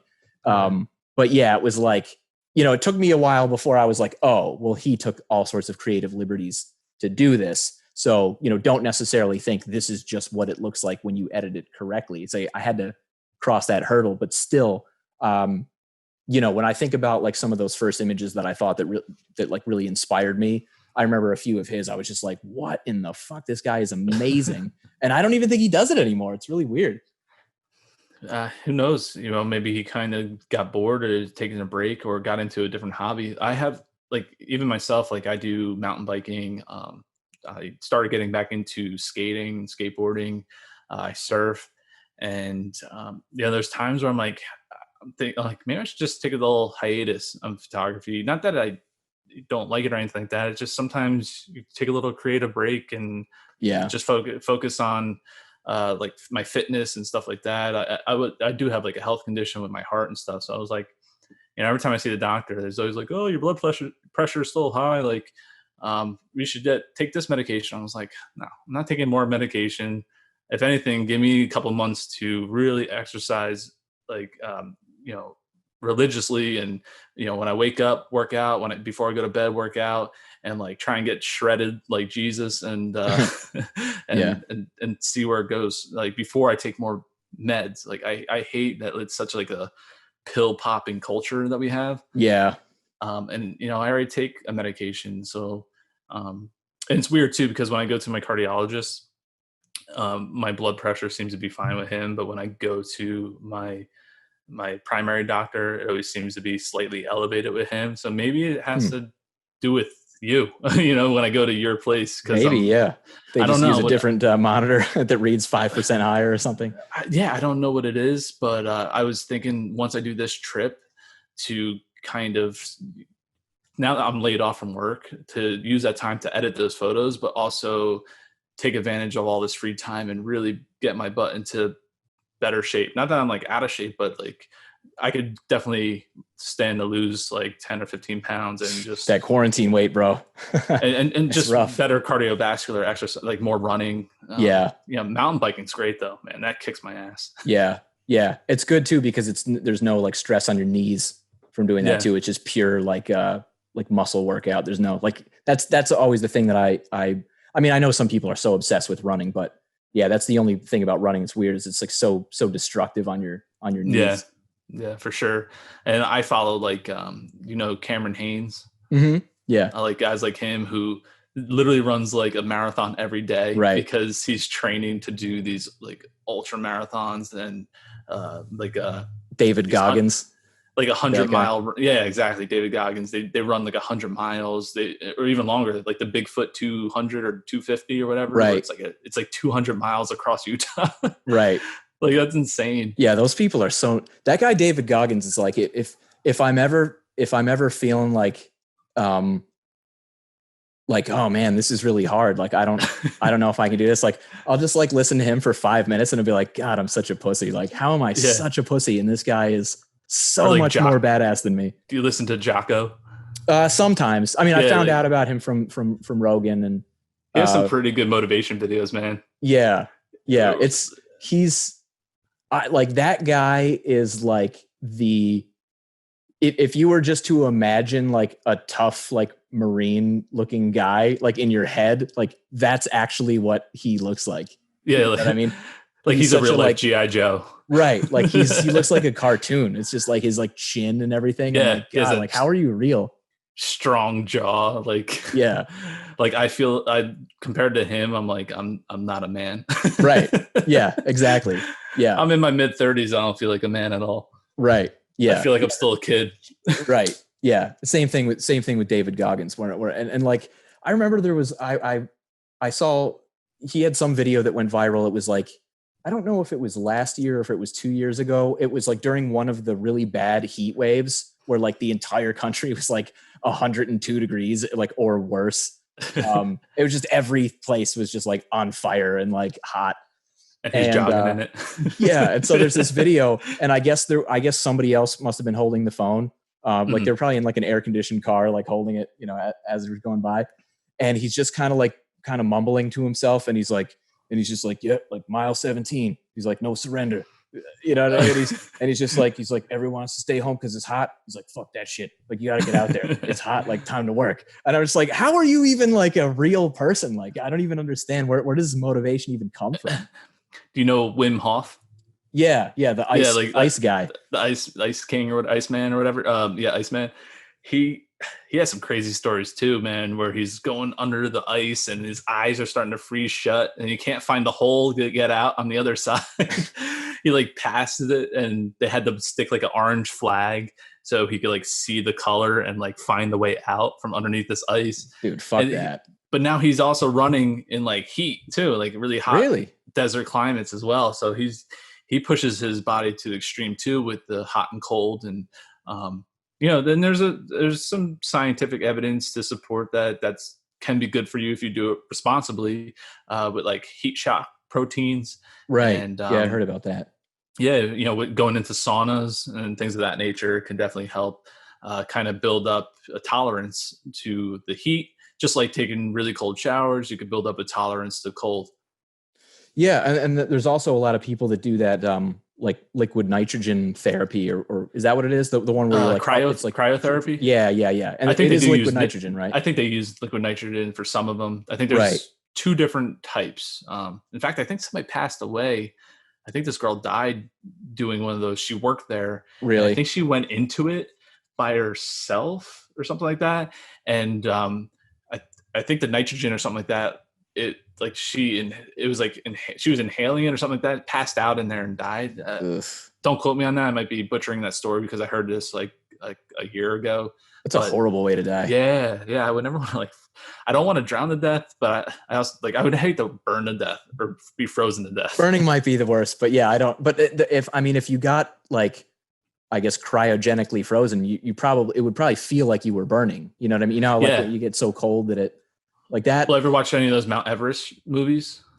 Yeah. They talk about that. They talk about when you. They feel hot. they start taking off their clothes. Right, They right. get a sensation of being too hot. Yeah, that's so weird. Yeah, any time that I have the option to go into a device, which was the same way that T-1000 died in Terminator 2, I need a chaperone. Like, I'm not doing that shit by myself, you know? Sometimes I get nervous in a sauna. I'm like, what if I'm in here by myself and I'm like, what if I passed out? Yeah. Like you stay in too long and pass out. 40 degrees or something. Yeah. I'm like, then you do like that. You got to eventually die. You got to like cook yourself if somebody doesn't find you in a certain amount of time. You're like slow roasting yourself. That's why if you're tired, you should always put some water on the rocks. So at least maybe the moisture staves off your burning for a little while. Like maybe that buys you an extra 20 minutes. They say don't bring water in there. I bring it in and I'll usually sip on it a little bit just to stay a little hydrated. And if I feel like I'm getting a little lightheaded, I immediately get out of the sauna. Why do they say not to bring water? I guess you can bring it, but I think a lot of people will just like I've seen people splash it into the electrical, the rocks, and usually there's an electrical unit down there. So I think they don't want you spilling it on there and causing a fire. Oh, okay. Yeah, but I mean, I haven't been to the gym with all this stuff going on anyway because the gyms have been closed. I actually might cancel my membership and just work out at home. I have P90X. I got in as the weather warms up. I usually go bike riding, jogging, more. I'd rather do activities instead of going to the gym anyway. Yeah. Well, you can still bike and jog and all that kind of stuff now. And actually, but I might as well save some money. You know what I'm saying? Monthly. Well, oh yeah, for sure. Dude, by the way, did you see that yesterday, both the CDC and the World Health Organization, were what did they say? They said, it looks like asymptomatic people are actually not contagious. And I was kind of like, what? Wait. Like that. Very convenient, might I add, why that came out. Because look at everything going on. So literally before I went on vacation or on my Utah trip, literally before that happened, we had people protesting against the stay-at-home orders. You had the media demonizing these people as grandparent killers. Right. You had healthcare workers coming out saying you're endangering everybody's life. Yeah. Then I come back. Now we have all these mass protests. And all these people are congregating together. Some have masks, some don't. Literally, healthcare workers, I see them applauding and standing side by side each other, getting germs on themselves before they go back into the hospital. Yeah. And I was like, is this corona over all of a sudden now? Because this is ridiculous. Not to mention, I think even with the Black community, they had a higher death rate with COVID as well. So that's what I heard. Yeah. So now conveniently they're saying asymptomatic people aren't spreading it as easy. Like to me, the timing is just to justify all these protests going on. Maybe. Because I mean, I don't know. Like when I saw that they were basically saying that, hey, it's asymptomatic people can't spread anymore. I thought that's the wildest shit. Like that's such a strange, like, I don't even know how to take that. And it's like, I don't necessarily want to go down like the conspiracy road every time like I hear some really wacky shit like that. But I mean, I can't, is it possible that they didn't know and they thought that people were spreading it and then they just went, oh, I guess not. Like that's possible, but it does seem odd that like supposedly the smartest, like I don't think you can just, like go to, Lockhaven and like, major in pre-med and just like go work at the World Health Organization. Like, I'm pretty sure you need to be like a top tier thinker. So it does seem really weird that the mantra of do not leave, do not do anything. And then all of a sudden it's like, oh, actually it turns out we were wrong. Like it's, to me, I don't know how to reconcile that. I'm not looking at, I agree to the fact that information is going to constantly change. Like, I mean, look at when this whole thing started. First they said, oh, it's nothing to worry about. Then they said, oh, you don't have to wear a mask. And then people are like, well, maybe we should wear a mask just to be on the safe side. And then they're like, now you have to wear a mask and you can't leave your house. And then it kept evolving. Yeah. And then I think it was now I think it's, you don't have to wear one. I think they went back to that. I think. Well, even the CDC said like, hey, you can find an article of them saying wearing a mask is stupid because you're not doing it right anyway, because everyone's touching their face and all this other crap. And then they're like, wash your hands, wash everything. Well, then an article came out saying, oh, it doesn't last on surfaces that long, and and you're not likely to get it via a surface. You're most likely gonna get it from person to person contact. Mm-hmm. And now you have MIT just came out with a study saying that the molecules of COVID will linger in the air for about 14 minutes. Mm-hmm. And now they have all these, like I said, to me, I think this has been too politicized, this virus, because they literally, even to this day, I just saw an article from, since I live in New Jersey, from News 12 New Jersey, they are still handing out fines to people that are trying to open up their businesses or people that are protesting the stay-at-home orders. Right. Meanwhile, all these, thousands of people. Meanwhile, all the BLM protests have free reign. They're not getting lectured by the media like all the other people are.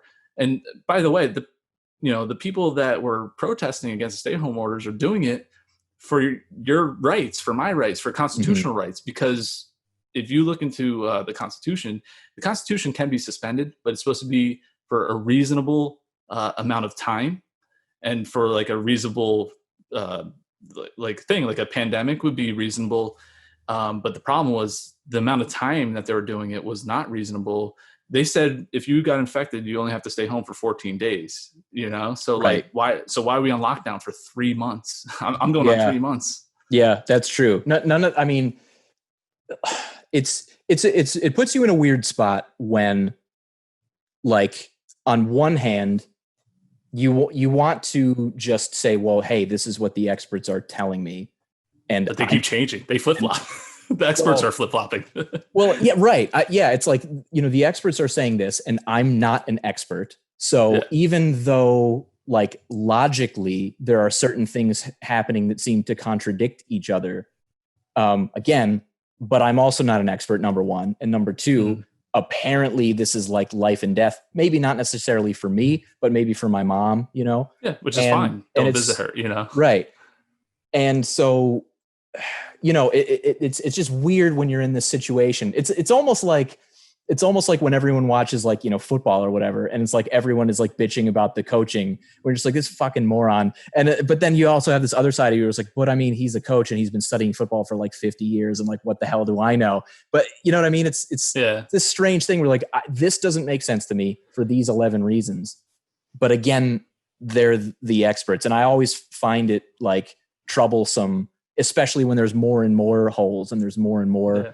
Well, the holes are huge because, well, first off, they are the experts, but there's experts that are going against the experts too, because science is never settled. First off, second off, you had other doctors that are coming out saying that this thing's being blown way out of proportion, and they've been suppressed by media and on YouTube. There are videos taken down of these other doctors that were speaking out saying like, hey, we don't have masks on. Like, this isn't a big a problem as it is, as people are making it out to be. It is if you are, overweight, if you have underlying conditions. Mostly it's the elderly people that are affected the worst. Right. But what's ironic is in New York City, I think in certain places in California, New Jersey, a lot of high population city areas, they had old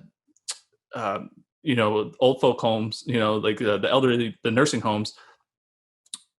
They would take people out that tested positive for COVID. They literally, you have politicians saying like, oh, well, we're going to put them back into those nursing homes, even though they tested positive with COVID, because they deserve to be they deserve to go back to where they are supposed to be living. And I was like, wait, what? So I can't visit my grandma, but, and even if I test negative, but these people that tested positive are being put back into the nursing home. And even you could look this up, this one prisoner, he was released from prison because he tested positive for COVID. He had mental issues. Mm-hmm. He got sent to a nursing home, and he's on video punching an old man who is his roommate. Why is this COVID positive dude who has clear mental issues, A, next to another old person, B, you're allowing him to get beat up? It's on video of him like decking the crap out of this guy, this elderly person. Dude, there's so much hypocrisy. There's so much just. I'm done. Like I'm like so over this whole topic because I'm like we're being played. Like Yeah. I mean, I don't know that the people that I don't know that it's an engineered thing. Like maybe it is. Maybe. Did you see the Norwegian scientist came out and said it is? Well, what did they say? Norwegian, I think pathologists came out and said that, hey, I mean, they've been saying, certain scientists have already been saying this, that when they do the testing for COVID, it's like 96 or 97% bat. And then the other percentage is like a mixture of other animals. Right. Like this wouldn't happen in nature. So this Norwegian scientist just came out and has a study, and he's like, yeah, this is definitely man-made, like without a doubt. I can send you the link when we get off this if you want, but or you could just look it up. Just type in like Norway doctor says this is man-made, but he's not the only one. A lot of scientists have come out and said that. Yeah, and I know that there were a lot of speculation, I guess, that like there's already been multiple strains, and maybe this is old news. There may be an update to this, but I remember like the idea of like, is it possible that maybe the people on the West Coast have like the Chinese version and the people on the East Coast had like the European version? Because how is it that like it wasn't really that much of a problem on the West Coast, but in like New York, it's like how many deaths do they have in New York now? Like, well, the thing with New York was they didn't shut down the subways during the whole thing. Right. They didn't really start cleaning them until like right when I went on my trip. That's when they started talking about like really sanitizing them with, with steam cleaning. And another argument is too, if you look at the virus, warmer temperatures really help, make the molecules bigger, so they actually fall to the ground easier. Right. Yeah. Also, warmer temperatures will burn it off of surfaces faster. Like it'll heat it up on surfaces and kind of eliminate that. So it makes sense. California it's sunny all the time versus New York. This thing started. It started getting really publicized. Before March, like around February, March. They think they have cases though. They dug up this lady who died back in December who tested positive for it. So this thing has been here for a while. Yeah, I've been hearing like you hear a lot of people that were like, I had all of these exact same symptoms that are being described like a lady in January. My girlfriend, she worked with a lady who was out for 2 weeks. She was messed up, and she thought she had the flu, but. Mm-hmm. And this was, I think, in January, and it makes sense. And we're in the trade show booth industry, so we're meeting different people from all over the place. So it made sense that she might have encountered it back in January. And she was just out for 2 weeks because she was so messed up from it. So I think it was here back in December. And I just think it didn't really become politicized not even politicized, but it didn't really become mainstream until more people start dying from it. And especially like in Italy, I think that's where a lot of the fear came from because they have a lot of older people there, and they had a huge death count. And that's another problem with this whole thing is the way they're counting the deaths. Yeah, I know that's like a debated thing. Is like, do you just if somebody has potentially multiple life-threatening things, how do you classify it? And I've been hearing that a lot of times they just go, well, what are our 4 options? We go, well, COVID, you've got whatever heart condition, you've got this other thing, and they go, it's COVID. Throw it in. Yeah. Well, I think was it Colorado? They just changed their numbers. They had over 1,000 like COVID deaths, and they brought it back down to around 800. They had to revise it because they were counting people that were like literally in hospice dying of cancer, and then they tested positive for COVID. So they count it as a COVID death. That's not how you get an accurate statistical measurement of this virus by doing that. And then of course the question would be like, well, why would they classify it as that? Because I don't think that things like this are necessarily like, suppose there is some crazy reason that this is all happening. Like, I don't What's that? Like Well, election year? I mean, like all this mess. I can't even entertain it. It's just too much. I don't. Hey, know. I'm just floating. I'm not saying that is, but I'm just floating the idea that it seems kind of weird that election year and it is weird. All this crap is happening. Like all this crap. And it is every election year does seem to have a lot of weird stuff. Gas prices are going up. But the thing is, it's like not the low level people aren't like actively participating in a conspiracy. Like they're just sort of doing what they're doing. And it makes you wonder, like, is it that, you know, if say something like that happens, somebody is terminally ill and then they also happen to get, you know, COVID, and you have to make this decision as to what to classify it without having a conversation. It's like, well, here, just put the check in the right box kind of thing. Like, are they, you know, hearing from other people that like, hey, based on these studies, like if this is happening, you need to check this because that will help with our studying or getting funding for a study or what? Yeah, like, I don't know. There could be a number of reasons that might get people to, it's almost like, you know, sometimes I think when things like this happen and there are mistruths to it, they're not necessarily deliberate mistruths. I think sometimes it's like, there's this weird, like systemic way that like action items are the way that they are. And so you kind of, everyone sort of perpetuates this thing, and it's not even anyone's fault. It's just this weird, miraculous circumstance, you know? Yeah. Well, you had some doctors speaking out that one of the issues is they started to bring money into the equation. So if you had a patient with COVID, I think like the hospital was getting like 10 grand or 13 grand or something like that per person, you know, to kind of help with, obviously with supplies and stuff like that. But, you know, when you throw money into any equation, it's going to create a little gray area there that you're like, well, are we counting more deaths just to kind of help out our hospital get more revenue? Because I'm feeling a little COVID-y right now. I'm feeling like a little fever and a dry cough. What about you guys? Oh yeah, me too. Yeah, I don't know. I just know too. Like it's just when the media starts like politicizing, when people start grandstanding and virtue signaling, like, hey, you know, screw your rights, like you're endangering people, and just putting their 2 cents into it, then it makes me more. I just have to question the narrative more, you know. I try, and just all these contradictions that doesn't help them at all. Yeah. Well, I think that like when one of my biggest pet peeves is the like kind of the I guess the narcissism of social media. The fact that like you have people that are sort of like in a lot of cases, I think there's a lot of different categories of like what people are doing on social media right now. I think that there are people that are looking at it and just saying like, hey, you know, like there's systemic racism in the world, and like it shouldn't be there, and like we should stop that. And I think there's people that are just that is simple. That's just their mentality. But then I think there's other people that are sort of like, you know, this is kind of like the flavor of the week thing, and I kind of want to look good. And in reality, like they weren't a crusader for anything like that. They're just being virtuous. The week prior, they're just sort of doing it because I don't know, it gives them like props or something.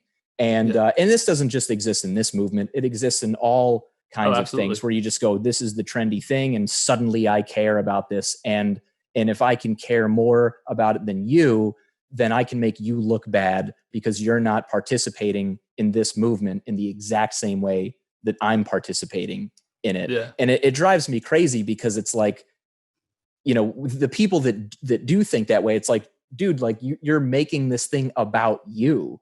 Yeah. And, you know, like we live in a very selfish, self-centered culture and society, you know? Yeah.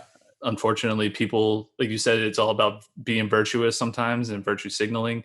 You know, and not even discussing the facts, even with systemic racism, if I say, hey, like, well, look at, how do I solve something that, you know, how do we solve that? Right. And some of the answers, like you said, are very simplistic. It's like just very black and white. Like right now it's like defund the police. Well, that's not going to solve anything, because who's going to do the forensic evidence for that murder? Like, like all Yeah. you're going to have, I think they are proposing in Minneapolis that social workers are going to be the new police officers. Yeah, no police. Yeah, I really scoffed at that one. I don't. What's a know social what to worker do with going to do for a murder, a burglary, scene, murder, right? Or just say if somebody dies, who's going to show up to do the forensic testing? Who's going to be a detective and follow up and try and find out? And not to mention, we're dealing with mob rule, not only on social media, but now you're doing it in like, let's say Minneapolis or whatever. So let's say they do put in charge of the people and get rid of the police. Somebody dies. Let's say, hey, you did it. And I'm like, no, I didn't do it. Like, what's your evidence? Like, we just, somebody saw you. And it's like, well, it's mistaken identity. It wasn't me. If the mob's in control, are they just going to, is it their law now? Like, they're just going to kill you? Like, oh, we know you did it, so we're just going to kill you, or like, how's that going to happen? Because you don't want police involved, so you're not going to turn them over to police to go to jail, right? So, like, yeah, it's a slippery slope. It's like, did you guys even think this through? I think that's my biggest problem is people aren't thinking anymore. It's just, we want to, like you said, everything is very simplistic, like get rid of the police and that'll solve all the problem. It won't, because if you look at it statistically, they're not the problem. Right. Well, I think the thing that makes it hard is that, like, people, I mean, like, it comes from a good place. You know what I mean? Like, people see evil in the world and they go, that shouldn't be that way. And it's like, well, yeah, who's going to, argue with that? Like, obviously, like, everything that happened that led up to this moment was like fucking tragic and horrible. And like, like, fuck police brutality and all that stuff, like, for real. Like, there's no reason for that. But the problem is that when the reaction is, it's like when people say, like, oh, all cops are bastards. Like, I mean, I've known some cops that were nice. My brother's people. a cop. Like, yeah, I mean, there you go. And he thinks what that guy did was wrong, so. Right. Exactly. So I don't, and I know that most rational people don't actually think that way. Yeah. But it's just, I don't know. I've really been struggling to kind of figure out exactly, where I stand on the whole thing, because on the one hand, it's like very obviously tragic and like terrible. And then on the other hand, I go, like, to your point, you can't solve racism by, like, changing laws, let's say. Now, yeah. What I'm saying is changing. We did change the laws to make it illegal, basically, to all these, like, systemic racism issues that the claim is, if somebody's, not letting you participate in their business because of the color of your skin, it's racist. If somebody's not giving you a loan or something like that based on the color of your skin, right. that's racism, and there's laws on the books already to prevent that. Now, if you meet the requirements, you're going to get that loan. If you're not committing a crime, you won't have an issue with the police. There's a direct correlation between violent crime and police encounters. So if there's, I think Minneapolis is a very high crime area from the statistics that I looked at it. If you have a high crime area, you're going to have a lot more police interactions. Therefore, there's more likely to be a possible incident like this, which is very rare. That's the thing that drives me crazy, is the media makes this seem like this is a huge problem. Do you know how many unarmed black men were killed last year? 9 in America. 9 unarmed black men were killed last year in 2019. 19 unarmed white men were killed last year, which makes sense. There's 60% white population. Now, if you actually look at the statistics too, let's talk about, like, homicide. You have black men make up around 6% of the population, and they commit about, I think it's like, depending on what study you look from the FBI stats, it's between 48 to like 53% of the homicides. Therefore, you're going to have more police presence and run the risk of police brutality happening. But it is very rare, to be honest. And if we look at even those guys, you had an Asian guy, you had a Hispanic cop, or Asian cop, Hispanic cop, white cop, and another, I think another Hispanic cop. So we have diversity there. You have I think Democrat, Democrat mayor. You have in a lot of these cities, you have black mayors, black police chiefs, very diverse group of law enforcement, and police brutality unfortunately happens. I could pull up white people that have been brutalized by the police, but it's not publicized the same way by the media. I think that I'll tell you right now, the common denominator to all this is the media, and it's what they push.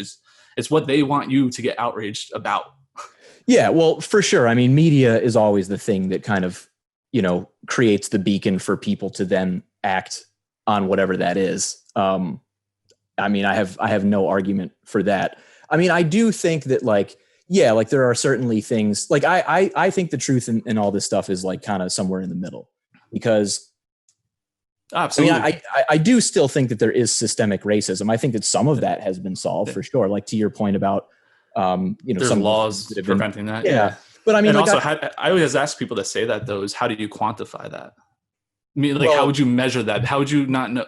Put it this way: if a person was facing some type of what they claim is racial systemic racism, how would you know if it's systemic racism versus the fact that maybe they didn't have a great upbringing with there's a lot of fathers that aren't in their lives, unfortunately, in the Black community. If you look at the stats on that. You have issues with peer pressure to join gangs or sell drugs to make easy money. You have rap culture, which glorifies, selling drugs and stuff like that. So you have all these variables that the news doesn't talk about. They just say, hey, that guy killed, there's a white cop and a black guy, so it must be racism, which they didn't even prove that. That actually might be how the guy's trained, which is a training issue for that police department that should not be used, that technique, and not the fact of the matter, guy had meth and fentanyl in his system. He had 90% blockage in his carotid artery, according to the one coroner's report. I didn't know the specifics. I know that there was some kind of heart issue, but I didn't know what that doesn't help. You have to take in all these variables. But I think the problem with this whole movement is if you say any of this stuff, I've tried having rational conversations with people about all these other things and these variables. And it's automatically you're either with us or against us. I'm like, how about we just try and find a solution? There's definitely, I think you have to treat each person individually. So maybe this person experienced systemic racism and maybe we could actually prove it and help them out. But maybe this Black person just faced, maybe it was wealth, or not even wealth. Maybe it was just, wealth privilege that they didn't have. You have wealthy Black people and you have poor white people. So you're telling me those poor white people still have more privilege? That would be their argument, but it doesn't make any sense because, if you're poor, to me, there's a wealth and privilege is probably the biggest privilege of them all. Yeah. Well, there's just a lot of permutations in these things. There's a lot of factors that go into it, but you're right. I mean, the media doesn't want to talk about the complexity to it because in truth, it's very difficult to, I mean, I'm so conflicted with this because honestly, I think that I do think that there is an issue with the way police overreact to things. I do think they definitely escalate sometimes. I've seen that. And I mean, I don't mean that personally at all. I think all races. Yeah. Just I'm saying a police problem. I would almost say that there's a police problem first, and then maybe a racism problem second, or something like that. Because to your point, I've seen plenty of videos of people that are not Black that have been totally unjustly beaten or murdered or whatever. Like Tony Timpa as well. You know who Tony Timpa is? No. Tony Timpa is a white guy, died in 2016, virtually same way as George Floyd, meaning he was being knelt on by the police. He was, crying out for help, and literally the police are mocking him while he eventually passed away. Right. It didn't get blown up in the media because the colors didn't match. It was white cops and a white guy. Right. So they're when that happens, the media knows that's not a big clickbait seller. Right. Did you know after, I'm assuming about the Ahmaud Arbery incident too? Oh, of course. Yeah. Yeah. So when that original narrative came out that he was just jogging, which there's a lot more to that too. literally that got blasted nationwide. The day after that happened, an elderly white couple in Delaware were visiting the grave of their dead son, who I think was a Marine or something like that. They're visiting the grave of their dead son. They just get gunned down by this black dude for no reason. Cops show up. I think they had to pull out like a SWAT van or some crap and shoots it out until he gets killed. Solely based on color of their skin. It was like a retaliation after hearing about the media fear mongering about whites are killing black people, you know? Right. And what happened if you go to CNN or MSNBC, if you Google or look up their names on those news sites, they're not there. There's no story about them, which shows that there's a media bias. And that's my problem. My problem is the media isn't reporting things fairly. And they're trying to divide us. Then that's my take on it. Yeah. I've done a lot of research on this whole topic because I've been debating a lot of people recently about it. And in fact, I might make a second YouTube channel and make it, I might even do it anonymously because I don't want to just be doxxed. Politics, Mike, Milky Way Mike and politics, Mike. I don't want to be known for that, but I hate the disinformation from the media. I hate that they don't explain the full scope of the story. They don't give you the full context. Yeah. We see sound bites taken out of context all the time. Both sides are guilty of doing this. Fox will do it to Democrat candidates. CNN, MSNBC will do it to Republican candidates. They just soundbite them. But when you go to watch, I always tell people, watch the full freaking clip of that, whatever the conversation is or whatever, because I'm like, don't believe anybody. Don't even believe me. What I'm telling you right now, go look up the FBI statistics. Go do all the information, look all that up for yourself. But I might make a YouTube channel where I gather all the raw data. I'm not even talking about opinion pieces. Mm-hmm. I'm talking about just the raw data from government websites. And I'll say, like, here's the argument from both sides. And like you said, usually the truth is in the middle. Right. So if we could find common ground on that, then we could move forward. But there's a lot of people, they're so firmly rooted in their position that they won't even give you a little bit of leeway. Like, if they're just like riding that like anger kind of wave or whatever. And it's like, it's just really hard for anything to happen when two people are absolutely 100% certain about their position, and you just can't get anywhere. And the thing that I find kind of interesting, and this seems to be also just a product of like online stuff and social media, because when you're farther away from somebody, it's easy to just be like, fuck you, like you don't, it's like dropping a bomb on someone. Like you don't empathize. Yeah, like it's just not really there. And I find that when I have conversations with people like one-on-one, there's an element of trust that exists when you can kind of look into somebody's eyes or have enough of a conversation to go, okay, I see that you're not like a murderous, horrible person. Like I can give you at least the benefit of the doubt because I don't know. I mean, you seem like at least you're thinking about this. At least, you have a family, like whatever it is. Yeah.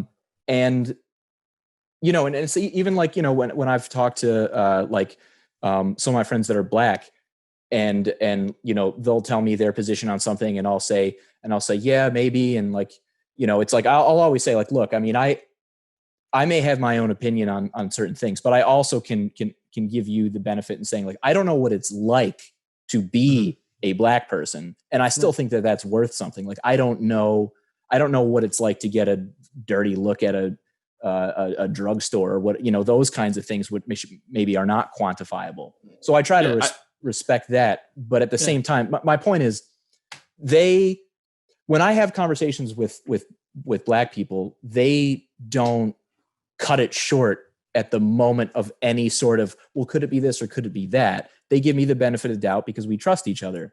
But if it's like somebody on the internet, white, black, whatever, and just it's a tiny soundbite of something, and they just go, well, fucking fuck this guy and whatever. It's like there's just a total lack of ability to have a conversation in circumstances like that.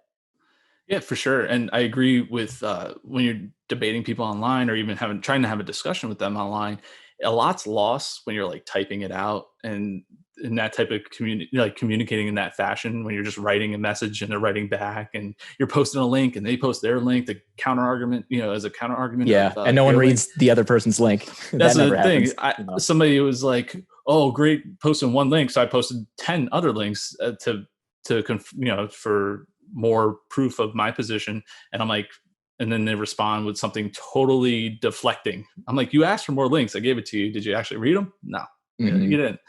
But I think typing in that type of fashion isn't really beneficial. I got to check myself too, because I realize I'm like, what's the point? I'm not changing their minds. So maybe I'll do a video and I can put all the information in one spot for people to find it. They could sift through it. I'll tell them like, hey, this is my bias. We all have our own bias. Try and put that aside and let's look at straight facts and comprehend this a little bit better. And I agree with you too. Talking person to person with somebody that you might have a disagreement with, it's a lot more productive if you do it. If you calmly could do it and you could look them directly in the eye and say, "Listen, I'm not a monster. You're not a monster. You believe this. I believe this. Here's my reasons why. Here's your reasons why. I'm going to push back on some of your reasons if I think."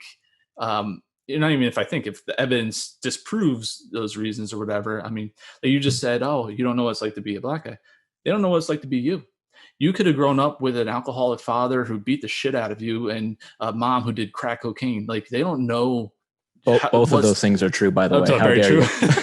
I'm sorry, man. They don't know that about you. And that black guy could have grown up with a silver spoon in his mouth from like really just parents that were a great family unit and had really good jobs.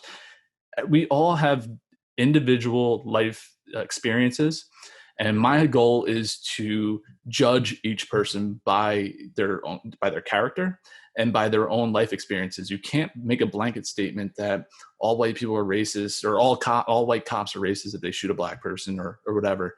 And right. You can't make a statement that a black person is, they're all oppressed, because there's a lot of black people that actually say, I'm not oppressed, and they'll speak out against that, and they get called names by their own people. Yeah. Uncle Tom and all that other crap. I could list off a bunch of really smart lawyers, professors, black lawyers, and that will contradict a lot of the Black Lives Matters arguments. They get attacked. And it's really not fair. They have a voice too. Yeah. I don't know if you know who Daryl Davis is. It sounds familiar, actually. He befriended the KKK members, and he changed their mind. Oh, right. Yeah, I think I saw something with him on. He was on TEDx, I think. Or TED Talk. Maybe that's where I saw that. Yeah. I bring this person up to them, and I don't know if you know this. Black Lives Matter. They don't like him. He said, hey, like, instead of us turning this into a race thing, he's like, we should befriend each other and work out our differences. And he's like, that's how you bridge, that's how you bridge a gap, is by making friends. And it's hard. But their whole mantra is, we're not going to be friends with white supremacists. And he's like, hey, I befriended like 100 of them. I forget how many he said. How many? Yeah. He has their robes in his closet as proof of these guys turning over a new leaf, and it can happen. I think you just need people like him to spread a positive message instead of a divisive message. I think it's hard though to be somebody like him. Like there's not. You're talking about a person who did a really incredible thing in his ability to do that, and his ability to be so diplomatic and not have anger for people that are basically like, I want you to die. Like not everyone can do that. So I'm not saying like I one way or another. I'm just saying that like it would be nice if everyone could be a Daryl Davis type of person, but I don't think most people are even capable of I don't even think we really need it. I don't even think we really need it as much as we need. As he grew up in a time when there were KKK marches like all the time, and he actually had to deal with that. It's very minuscule now. They're virtually non-existent to the point where they're an actual like threat or anything like that anymore. Most people don't like that. I don't want to associate with any white supremacists, and I don't think anybody else really does nowadays in this age. I'm sure that you can find small pockets of them, but I think we should also just realize like, hey, I mean, look at we voted in Obama. That was like more than 50% of this country voted for him. I voted for him during his first term. And, if we had a racism issue that was so prevalent in America, he wouldn't have become president. It's just that simple. Like, Right. It's not as prevalent as the media makes it seem. That's, I think, my end point with that is I'll bring it back to the media. People could challenge me on that, but I have tons of evidence proving that they pick and choose what to show you and what not to show you. Yeah. Yeah. And I don't know if I agree on every point that you've been making, but I the one where I totally feel you is with the media stuff, because like I remember like it wasn't this bad. Yeah. Like, right? early 2000s I remember was the time where I started thinking like, man, Fox News is like a little, what are these guys up to? That was like the first time I ever experienced like opinion kind of related news. And and it was very quick thereafter that people kind of came to this realization that like, oh, are you a Fox News person or are you somebody else? And they were kind of the first ones I think that did that. But I remember like CNN wasn't always the way that they are now. And I can only assume that the reason that CNN has just gone totally batshit themselves is because Fox News just made tons more money. And they just thought with the internet and everything, like, how do we survive? How do we continue to make money? And they decided that, well, we're going to have our anchors be the Tucker Carlsons and like that we're going to do the same thing. And it's like now when I'm watching like the coronavirus stuff was honestly the worst, like with Chris Cuomo, like hiding in his basement and crying every night. And I'm just like, it's really at the point where it's like, I heard he faked that one where he's like, oh, I just came out of the basement from a workout. I heard he faked. I heard people saw him in the streets way prior to that video. Well, he had an incident with somebody on like a bike. Yeah. Apparently, I don't know if it's necessarily true, but the biker says that he like came out and was all like jacked up and was just like, get the fuck off my lawn or something. He was like, wait, the guy was like, what are you doing out on your lawn? I thought you were supposed to be like in your basement. But the point is like, I can't watch either. I can't watch Fox News and I can't watch CNN because it's like you can feel it. And it's not everybody. There are some people on CNN, like like the daytime people that like they're not there to be opinionated. Like I'm fine with that. But it's like as soon as it get past like 8 o'clock or something, it's just like within 3 minutes of hearing them talk, I'm just like, nope, I can't. Like I don't. It's funny because a lot of the stuff that they say, I actually agree with. Like if they're like, oh, Trump's a moron, I'm like, yeah, like I agree, he's a moron. But the problem is that I don't want you to tell me he's a moron. Yeah. I just want you to say what happened, and then I can go, he said that, what a moron. That's how it should be. But they're so just, it's weird because it always makes me feel like I look like some kind of Trump supporter. And it's like, dude, I've been saying this guy's a moron for years, but it's like CNN will put me in this spot where I feel like I'm almost sticking up for the guy when it's that's because you're principled. If you're fair and you're principled, you will have to stand up even for your enemy. And that's the biggest problem. A lot of people where it's like, I hate Trump so much that anything good he does, it doesn't matter to me. Right. It's always all bad. And I was in the same boat. I mean, when I saw that we had two candidates and it was Trump and Hillary, I was like, great, I have a turd sandwich and a giant douche. Sure. Who am I going to pick? Because, dude, ever since I turned 18, I was always like, why do we always have two candidates? Like, that was like, dude, that was the first thing I questioned. I was like, why don't we have a libertarian party, a constitutionalist party, a green party? Why don't I have 5 people up there debating on who I should pick and choose? Like Germany or something. Yeah, like we always have 2 candidates, and a lot of times it's, oh, you got to pick the lesser of 2 evils. Well, that's not a good system. Mm-hmm. Why can't I have, like, there's certain things I would like from the Democrat Party, and there's certain things I like from the Republican Party. And I was like, why can't I have a candidate that takes the best of both worlds? Like maybe one that's fiscally conservative but socially liberal. I'm like, right. And because the media, to your whole point, that's why. Yeah. So that's my biggest gripe. Ever since I was 18 and I was able to vote, I was like, this is such a shitty system of voting for two, just two, and then, they hang out at the end of the day anyway. They go get like drinks together, like, because they still pass shit. They pass stuff that they disagree on, but somehow you need the other person to vote for it to like get it to pass. So somehow they get these votes. So I'm like, they're this is never bullshit. they never dislike each other as much as you kind of think that they dislike each other. Maybe now Trump, now more. Yeah, Well, Trump now, might actually be the first one where it's like I actually don't think they like him. Well, that's because I think before him, I honestly think the Republicans and Democrats were a lot more in cahoots with each other. Yes. And I think because he's not a part of their world, like it threw a major wrench into their whole thing. So I'm always trying to pick based on policy. So like I'm big 1A and 2A guy. Like I want my First Amendment rights, Second Amendment rights to be totally secured. There's that saying that I didn't leave the Democrat Party left me. Mm-hmm. And that's because when I grew up, when we had Bill Clinton, even Obama, they wanted tight border control. They wanted, they helped out the middle class and all this other stuff. Their rhetoric has changed. It's all like open borders, I want to ban all guns and all this other crap. So I'm like, all right, well, I didn't like Trump to begin with, but you're putting me in a tough spot. Now I got to vote for this guy who he is not articulate. He's not charismatic, but his policies aren't going to strip away my Second Amendment rights and all this other crap. So it's like you're stuck in between a rock and a hard place, and they're putting us in that position. Like I said, give me a third or fourth candidate to choose from. Right. Yeah.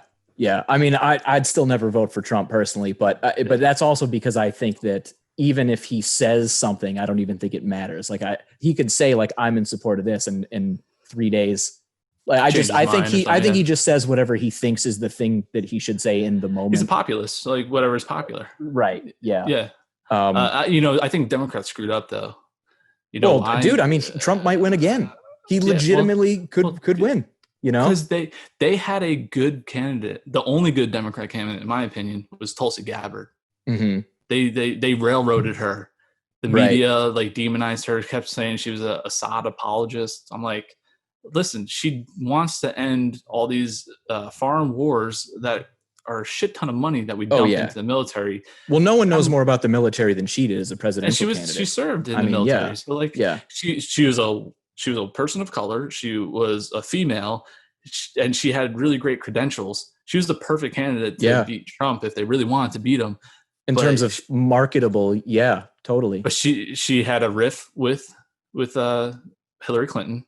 Mm-hmm. She was anti-establishment, and I think that's why they kind of railroaded her. Right. Well, it's the same reason that the DNC went after Bernie. It's just anti-establishment. Yeah. It's like, but yeah, I don't know. I just think I think maybe in light of some of the things that have happened in the last couple of weeks, maybe that actually is enough to where I go, okay, I don't know that Biden can maybe that was the thing that locks it up for him. But again, it's like, I don't know. And I feel sorry for that guy, man. Biden? For Biden with his does he have dementia? Like I don't know. The last few interviews his gaffes are so bad. Dude, it's looked really bad, and unfortunately, it's going to be one of those things that like it's going to be very good to market him as not being a good candidate, number one, and on top of that, you have what probably the Democrats are going to do this time around, just like they did last time, is they're just going to eat their own. It's like if I don't have a candidate that is, like Avatar, it's like if I don't have the person that is perfect in every possible capacity and is this like angelic creature that is absolutely perfect, then I could find one thing and like they're Adolf Hitler. And it's like, guys, like if we're that upset about Trump and we really don't want the plane to crash into the mountain, then like, I don't know, maybe you can work on, some of the more progressive issues that you want to work on, like after we, win the election. But it's like, they can't seem to, you're not perfect, I'm not going to vote for you. And it's like, you're setting your own grave every time. We got the answer already. I don't know if you saw, was it circulating around, but can you smell what the Rock is cooking? Oh yeah. Dude, it's funny you mentioned that. He would win. Idiocracy in real life. Oh man. Idiocracy in real life. Dude, like if he or Oprah was like, I'm gonna announce my run for president, it's over. That day, it's over. Dude, that would be awesome because I always reference that movie Idiocracy. It's like it's happening now. Oh, 100%. You know, it doesn't matter. I don't care if you put Dems or Republicans in office. It's so stupid, the shit that's going on. But if we put in The Rock, then because wasn't in Idiocracy, wasn't the president an ex-wrestler? Oh, really? I don't remember. Yeah, watch it. I think because it was, what's his face? Terry Crews was the president. Right. Yeah. And I think he was he used to be a pro wrestler in the movie and like became like the president. Yeah. Dude, So we almost could have had one in Jesse Ventura. Oh yeah. But I guess no one likes him anymore or something. Like what was the thing that happened with him? And he lives in Mexico now or something. I don't even remember. I thought it was Costa Rica, but maybe it might have been Costa Rica because he was talking about living like off the grid. Right. Yeah, I mean, he actually seemed like a very. I mean, again, like kind of to your point, like he's like this kind of military type of dude, but he's very like liberal at the same time. So you would think that he'd be a candidate that could win. You know, I think he was very libertarian, and that's why a lot of people liked him. Right. Because you know, I like a lot of the ideas that libertarians have, and I wish there would be a stronger libertarian candidate that would, you know, really give the Republicans and Democrats a run for their money. But dude, the system like kind of they make it really hard for a third party candidate to even emerge. Oh, it's impossible. I mean, I think even with the requirements too, like the percentage rates that you need and all this other stuff just to get on the stage. Yeah, is really hard. Well, what is Ross Perot was like the last time that there's been any kind of a murmur, right? And that was like we were kids. I think we were kids, so I don't really know much about Ross Perot, but I thought when I did some research that after he got really close to breaking down like this whole two-party system, they changed the rule, right? They changed the rules. I'm pretty sure that happened. They implemented these rules to make it harder because they realized like, oh crap, like we have to stay in power. Like we have to just keep it between us two and juggle the ball back and forth. Yeah. You know, I wish like a strong constitutionalist party candidate would emerge too, because like, dude, every day our rights are being stripped away. You know, I live in New Jersey. I mean, you're in Philly, you said, right? Not in the city. I live in the suburbs. You're in the city. Yeah. You guys have a little bit better, I think, a little more relaxed with the rights, but like in New Jersey, we're both we've both been pretty conservative on it. Wolf is the Pennsylvania governor, and it took him a while. Like, the county that I live in just like as of like Wednesday or Thursday or something, just moved us into the yellow phase. I don't know if that's how Jersey's doing it, but like I think next week they might move us into a yellow phase, I believe. Yeah. Which is basically like, you can do some things, but like you have to wear a mask and you have to, you know. Can I get my haircut? My shit's so long. Still can't get a haircut. Dude, that's like my biggest thing right now. I should have got one out in Moab. I could have got one there. Oh man. Yeah, I don't like I think I'm at the point where I'm just gonna like ask my mom to cut it or something. Because I might just grow long. No way I trust my wife. When I was younger, my hair used to be like down to here, so I might just try and go long again, just for a little bit. Yeah. Well, you must be like on your way. I mean, when was the last time you got a haircut? Would you say? Like March, I want to say. Okay, so like pretty like right before it all locked down. Yeah, March is when we got laid off from work, and I think that's pretty much a few weeks after is when they start implementing the lockdown, right? I think it was March 13th. Yeah, I'm sure. I think was. Yeah, it's not that long yet, but it's almost down to my eyes. It's pretty long. That's long for you, dude. I haven't done I this used yet. to have hair down to like here, but it's not too bad. Can't really see how long it is. Look at the back. Not too shabby. I mean, I look like a fucking hockey player right now. I've got like it's like mullet city. It's it hasn't been that long since I was like 20.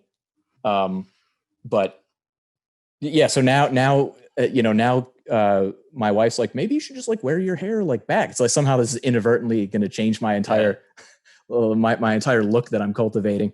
Yeah, right. Yeah. I might try something new for a little bit, see how it goes. Let it go longer.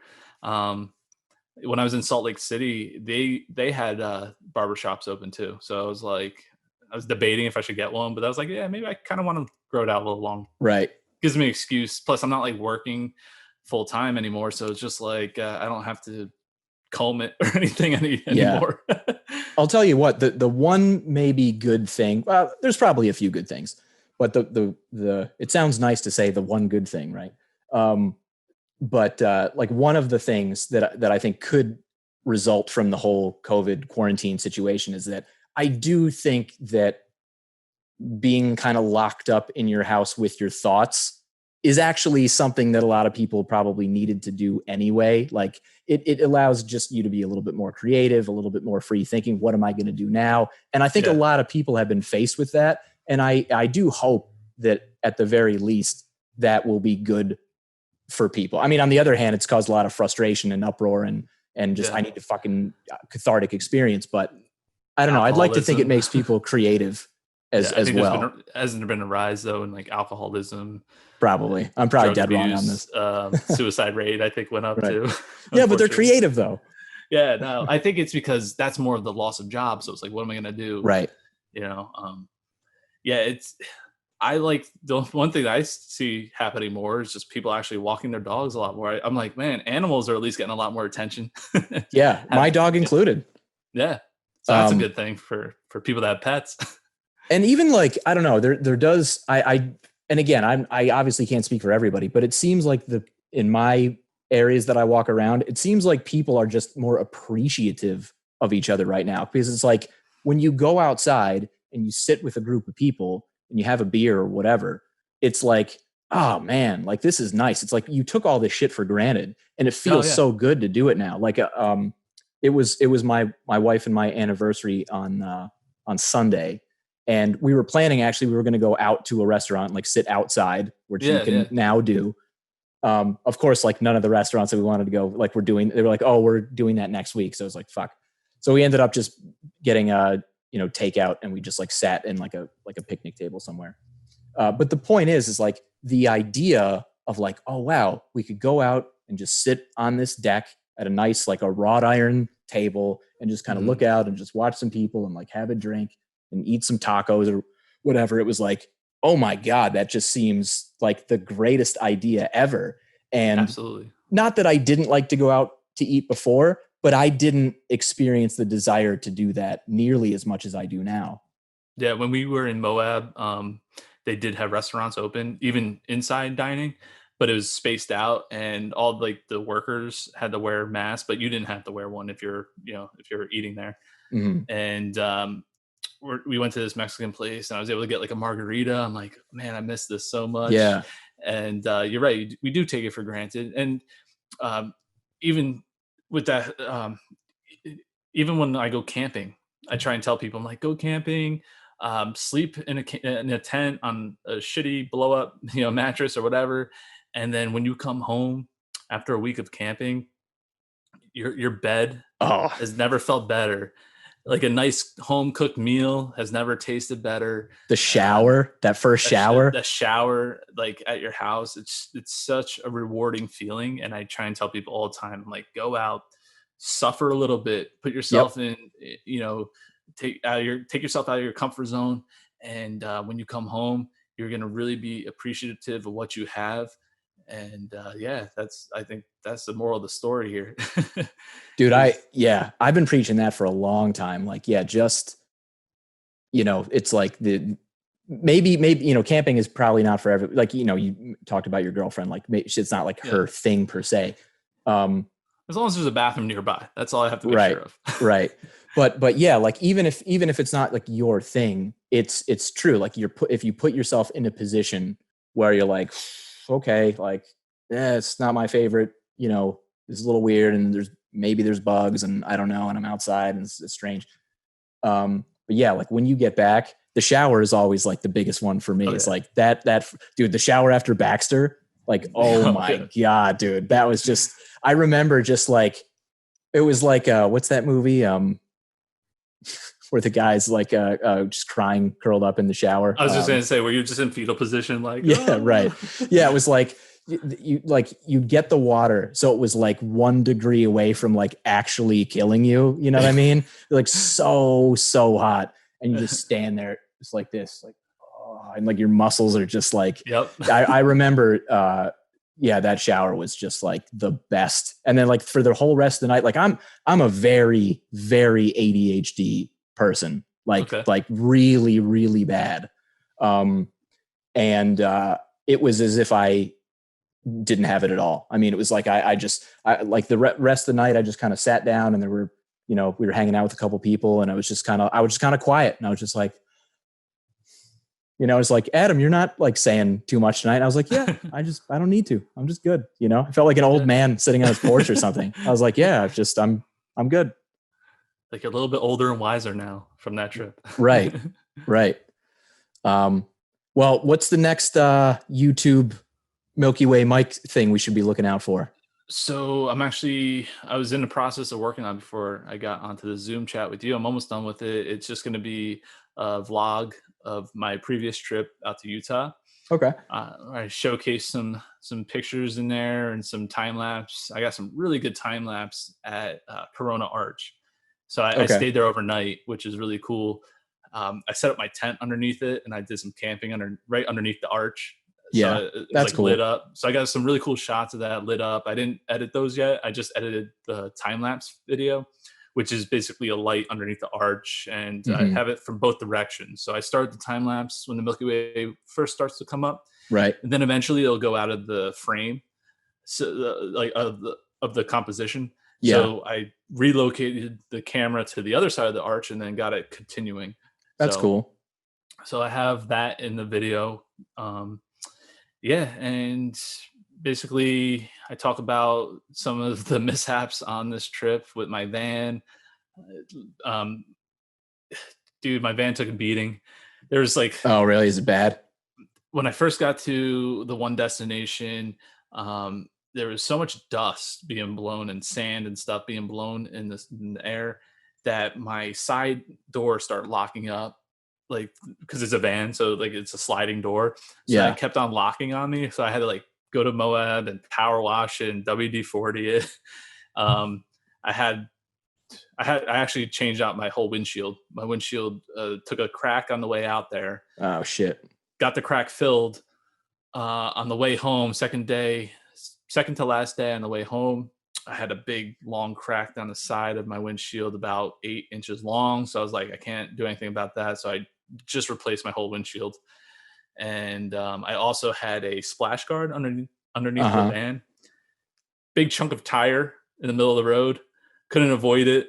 It like ripped down this piece. So I had to like tie it up when I was out there. And now I got a new piece for that. So I fixed up my car. I don't know why I did that, because I'm about to drive out there again. Yeah. It's just going to get abused again. Yeah. Yeah. Well, I guess it's still cool that you have the vehicle to do that. Like, I'm sure there's a lot of envious people. Like, I talked to a few guys that have like the Sprinter van and stuff. And I'm like, I wish I had one of those. That's fucking cool. Yeah. It, like the sink, you know what I mean? Yeah. Like the single burner stove or something. That shit's awesome. It's funny. You're saying all this and you're giving me another great question. Do you know who, Mike Olbinski is? He's like one of the big storm chaser photographers, does a lot of time lapse. He might be the best storm chaser. I don't know. Like it's hard to, who's the best. It's subjective, but like like I follow a couple other guys that took these awesome storm photos. And then like a couple years ago, one of them was like, oh dude, like I'm not shit. You should check out this guy, Mike Olbinski. So apparently he's like the dude. Okay. Anyway, he's going to come on and do one of these. And I was always wondering, like, how the fuck does your car like survive? Cause it's like this whole, it's like every day during the summer, he's like, driving 80 miles an hour on these like, shitty roads, like right next to this giant storm or tornado or whatever. And I'm like, how the hell does he keep his shit like, from not cracking? I mean, there's like, you figure you have all this debris that's being thrown around from like a tornado or a hurricane. You have, sometimes you get these hailstorms that dent the crap out of your car. So they make a film. I was actually looking into this. It's more for like high end, like expensive, fancy cars, but it is a clear film that goes over your windshield. It's supposed to help absorb some of the impact from like a small rock or something like that. But I mean, you're chasing a storm I don't even know if it matters. There'll be like a cow thrown at your car. Yeah, right. Will it protect from a house that falls on my car? Yeah. Like, oh yeah, we're clear for homes as well. Yeah, and not to mention you probably all these tree limbs on the street that has to drive over. So you must have some beefy tires and some good clearance. I probably could have used that the other day when this, like whatever that thing was called that came through here, like a Derico or what the hell was that called? It hit New Jersey too. Remember that crazy? Oh, was that before you got back? Yeah. Dude, people lost power for like 5 days. A friend told me about that. I must have missed it by like a day or two.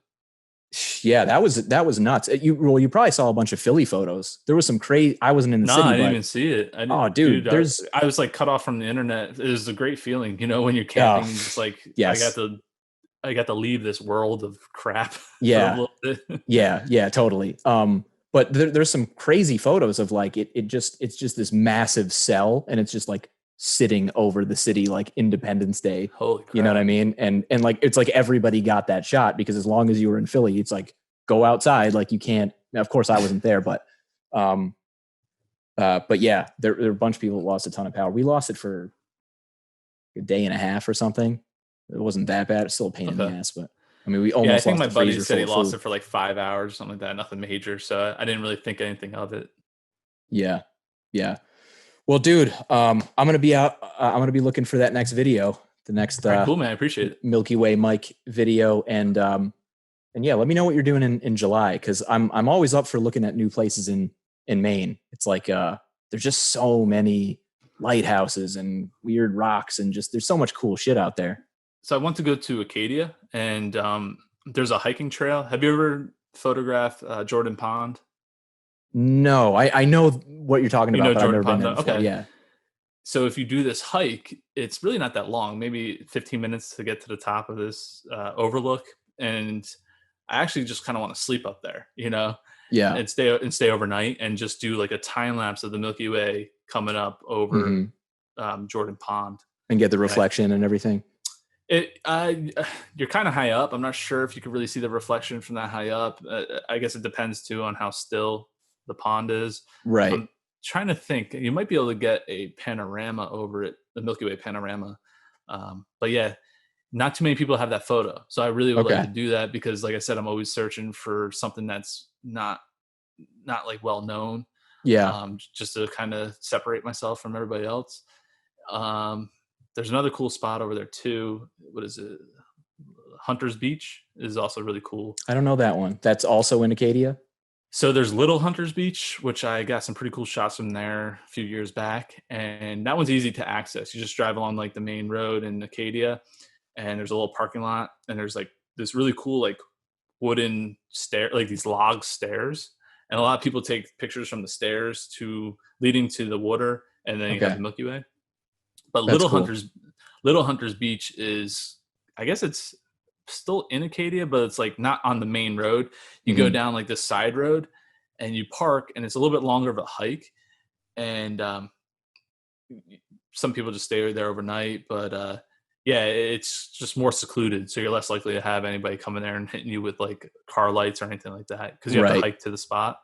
So there's Hunter's Beach and the Jordan Pond overlook. Those are my two spots that I'm thinking about doing in mid-July, if you're interested. Cool. Yeah. I'll see what I'm doing. I mean, there's a fairly good chance I'll be up in Maine, because one, I just may be up there, because at this point we're just going to go up there like once a month, I guess. But I also have a potentially like a commercial time-lapse shoot that I may be doing, which also happens to be in Maine. So I'm actually going to have probably 2 reasons to go up there in July. Yeah. I'm getting into like construction time lapse, which is pretty sweet. Time lapse. So like building these projects can be going on for like a month though, and like you just visit or many them, months. Yeah, or many months. So what are you visiting them like once a week?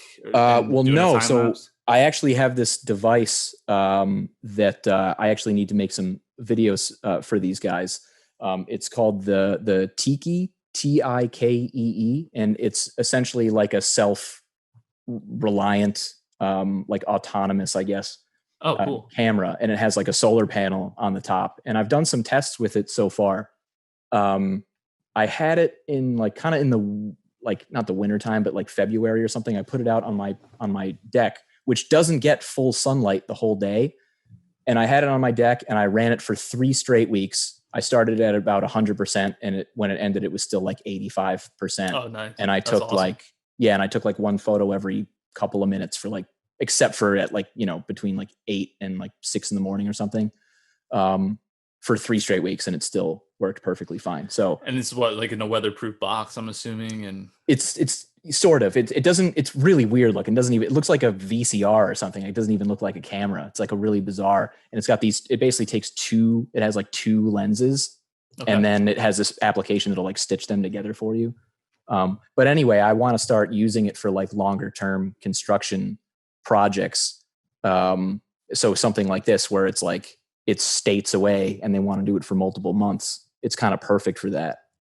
And how'd they like find you for that? Were you like advertising it? Well, I found them. So I've been doing time lapse for a while, and a couple of my friends that are kind of more in the influencer, they have like many more thousands of followers. They got hit up by them, but I just happened to know these guys personally and hang out with them anyway. So I was just like, all right, I'll be the douche that like actually reaches out to them. And I did it, and I was like, hey, look, I'm a big time lapse guy, and I'm actually, I happen to know some people in the construction field, and we've kind of flirted with this idea, but with this device, I can actually do it. And, long story short, we ended up hooking up, and oh, nice. And they, cool. and they gave me one. But I'm still going to be a customer, because when I do end up using one, I'm going to have to get another one. So, and how, like, those things are always like cool to me, like how that, because I'm assuming like I watch like Nat Geo or something like that, where they do that with like flowers blooming and stuff, and right. So I'm assuming they're using like a device like that as well. Maybe I think with the Nat Geo stuff, like I think they're still using like a mirrorless or a DSLR, but I think they've just got it hooked up to like a power bank or something. Okay, that would be my guess, because those angles are too narrow, whereas this camera is like super super wide. Okay. Like 180 degrees wide, basically. Oh, wow. So yeah, for something like smaller shots, I think they probably still use maybe even like a macro lens for some of that stuff, potentially. Yeah, definitely, for sure. I've seen some like macro shots of like mushrooms and shit. And yeah. I would love to get into that, man. It just seems so hard. Yeah, I'm like, how the hell do they do that? Like, do they measure the location and bring their camera like every day, or like once a week, and like put it in the same spot? I think they keep it there. The thing that confuses me, actually, because I mean, you might be right. I have a feeling that they just keep it there. But the thing that seems hard to me is like the lighting. I mean, you can't you have to have consistent lighting on it. And so, but when you're talking about like National Geographic and stuff like that, they're very like, they don't want you to fuck with like the flora and fauna. Like they don't like that kind of stuff. So it's like, if you had some weird fluorescent lighting that looks really good on a patch of flowers or something, like, and then you just keep it there for like an entire day, I just wonder if they'd be like, no, you can't do that. And so if that's the case, then how the hell, because I mean, some of those time lapses are like mind-blowingly good. Yeah. Like, they are perfect. But it's longer than a day, though. I mean, some of that stuff's like weeks maybe. Yeah, and so they have to have some type of weatherproofing, like a weatherproof box over it or something, and keep animals from knocking it over. It makes you wonder how many shots like don't work out. Yeah, right. Because I'm sure you're seeing the best ones ever. You're not seeing the 50 that they fucked up. Yeah, it always fascinates me, and I mean, it's cool that you're getting into that, and like that. So like if it rains though, like the water droplets don't show up on like the lens. No, I think they would. I think there's a certain degree of like expectation that you have to set with your client. Like you can't, it's like our threshold of like good enough for a time lapse exists in an atmosphere in which we can actually achieve that. And I think for something like this, it's like, this is kind of the only product that can really do this just on its own. Gotcha. So I kind of feel like, it's one of the, like, if they're going to be like, oh, well, I noticed that the noise is a little bit dark. It's just like, I think there's just a certain level of like, you're just going to have to live with some things. And they probably wouldn't even look at that like closely, like we would anyway. Right. To even know that, they were like, oh, this is really cool, just because it's a time lapse of a whole month, Right. Yeah, very true. Like I often, like sometimes I'll bring up some time lapses on like my big screen in my house because that's the best way of noticing mistakes. Right. Yeah. And then I'll notice like the most subtle, teeny little flicker that I missed that I didn't use Eller time lapse for. Or I didn't use the flicker free plugin in After Effects, which I've been using like crazy lately. And I'll be watching it and I'll see it and I'll like tell my wife, I'll be like, you see that? Like, fuck, like it's ruined. And she's like, and I'll show it to her like 7 times. I'm like, right there. And she's like, I still can't see it. And I'm like, maybe I am overreacting. Yeah, that's us. That's just us being perfectionists in this. Yeah. Yeah. Yeah. Yeah. I'm the same way, dude. Yeah. Well, I mean, you have to do it. It's those little things that make it better, but it's torturous at the same time, I guess. Well, dude, absolutely. I'm going to definitely hit you up in July and let you know what I'm doing. All right, cool. Yeah, thanks for coming out, man. I really appreciate it. And I hope that the YouTube channel, keeps moving up. I've been watching it for a while, man. It's you're getting subscribers. Yeah, slowly but surely getting up there. Not quite at like a Peter Peter Hurley. No, Peter I forget his name now. I was talking about who is like 1 million followers.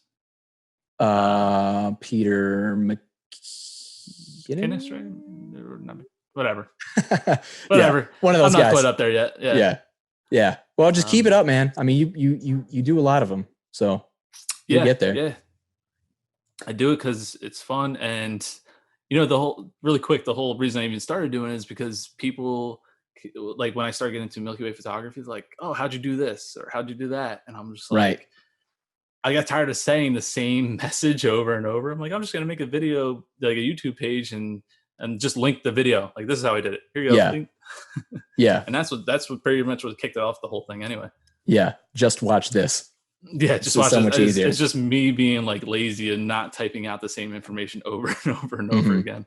Yeah, but you still had to put in the production. You still did the B-roll. You did all the shit. It's not, none of these things are easy. People think like, oh, you just make a YouTube video. Like that's what you do. Yeah. Like the people that do it for a living. It's like, bro, like, do you know how much time like F-Stoppers, that crew, or like Tony and Chelsea, or any one of those educational, like Alan Wallace, like those Matt Van de Pute, like those guys spend a crazy amount of time making videos. And I assume you do as well. So it's hard. Dude, I suck at like when I'm in front of the camera, I'm like, I got to redo take after take after take.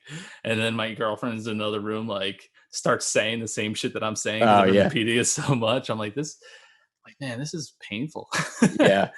This is painful. Yeah. But yeah, I appreciate it, man. I appreciate you having me on.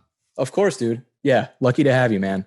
We'll take it easy, dude. And let's stay in touch. Yeah. Stay safe, man. And we'll definitely touch base and go shooting soon.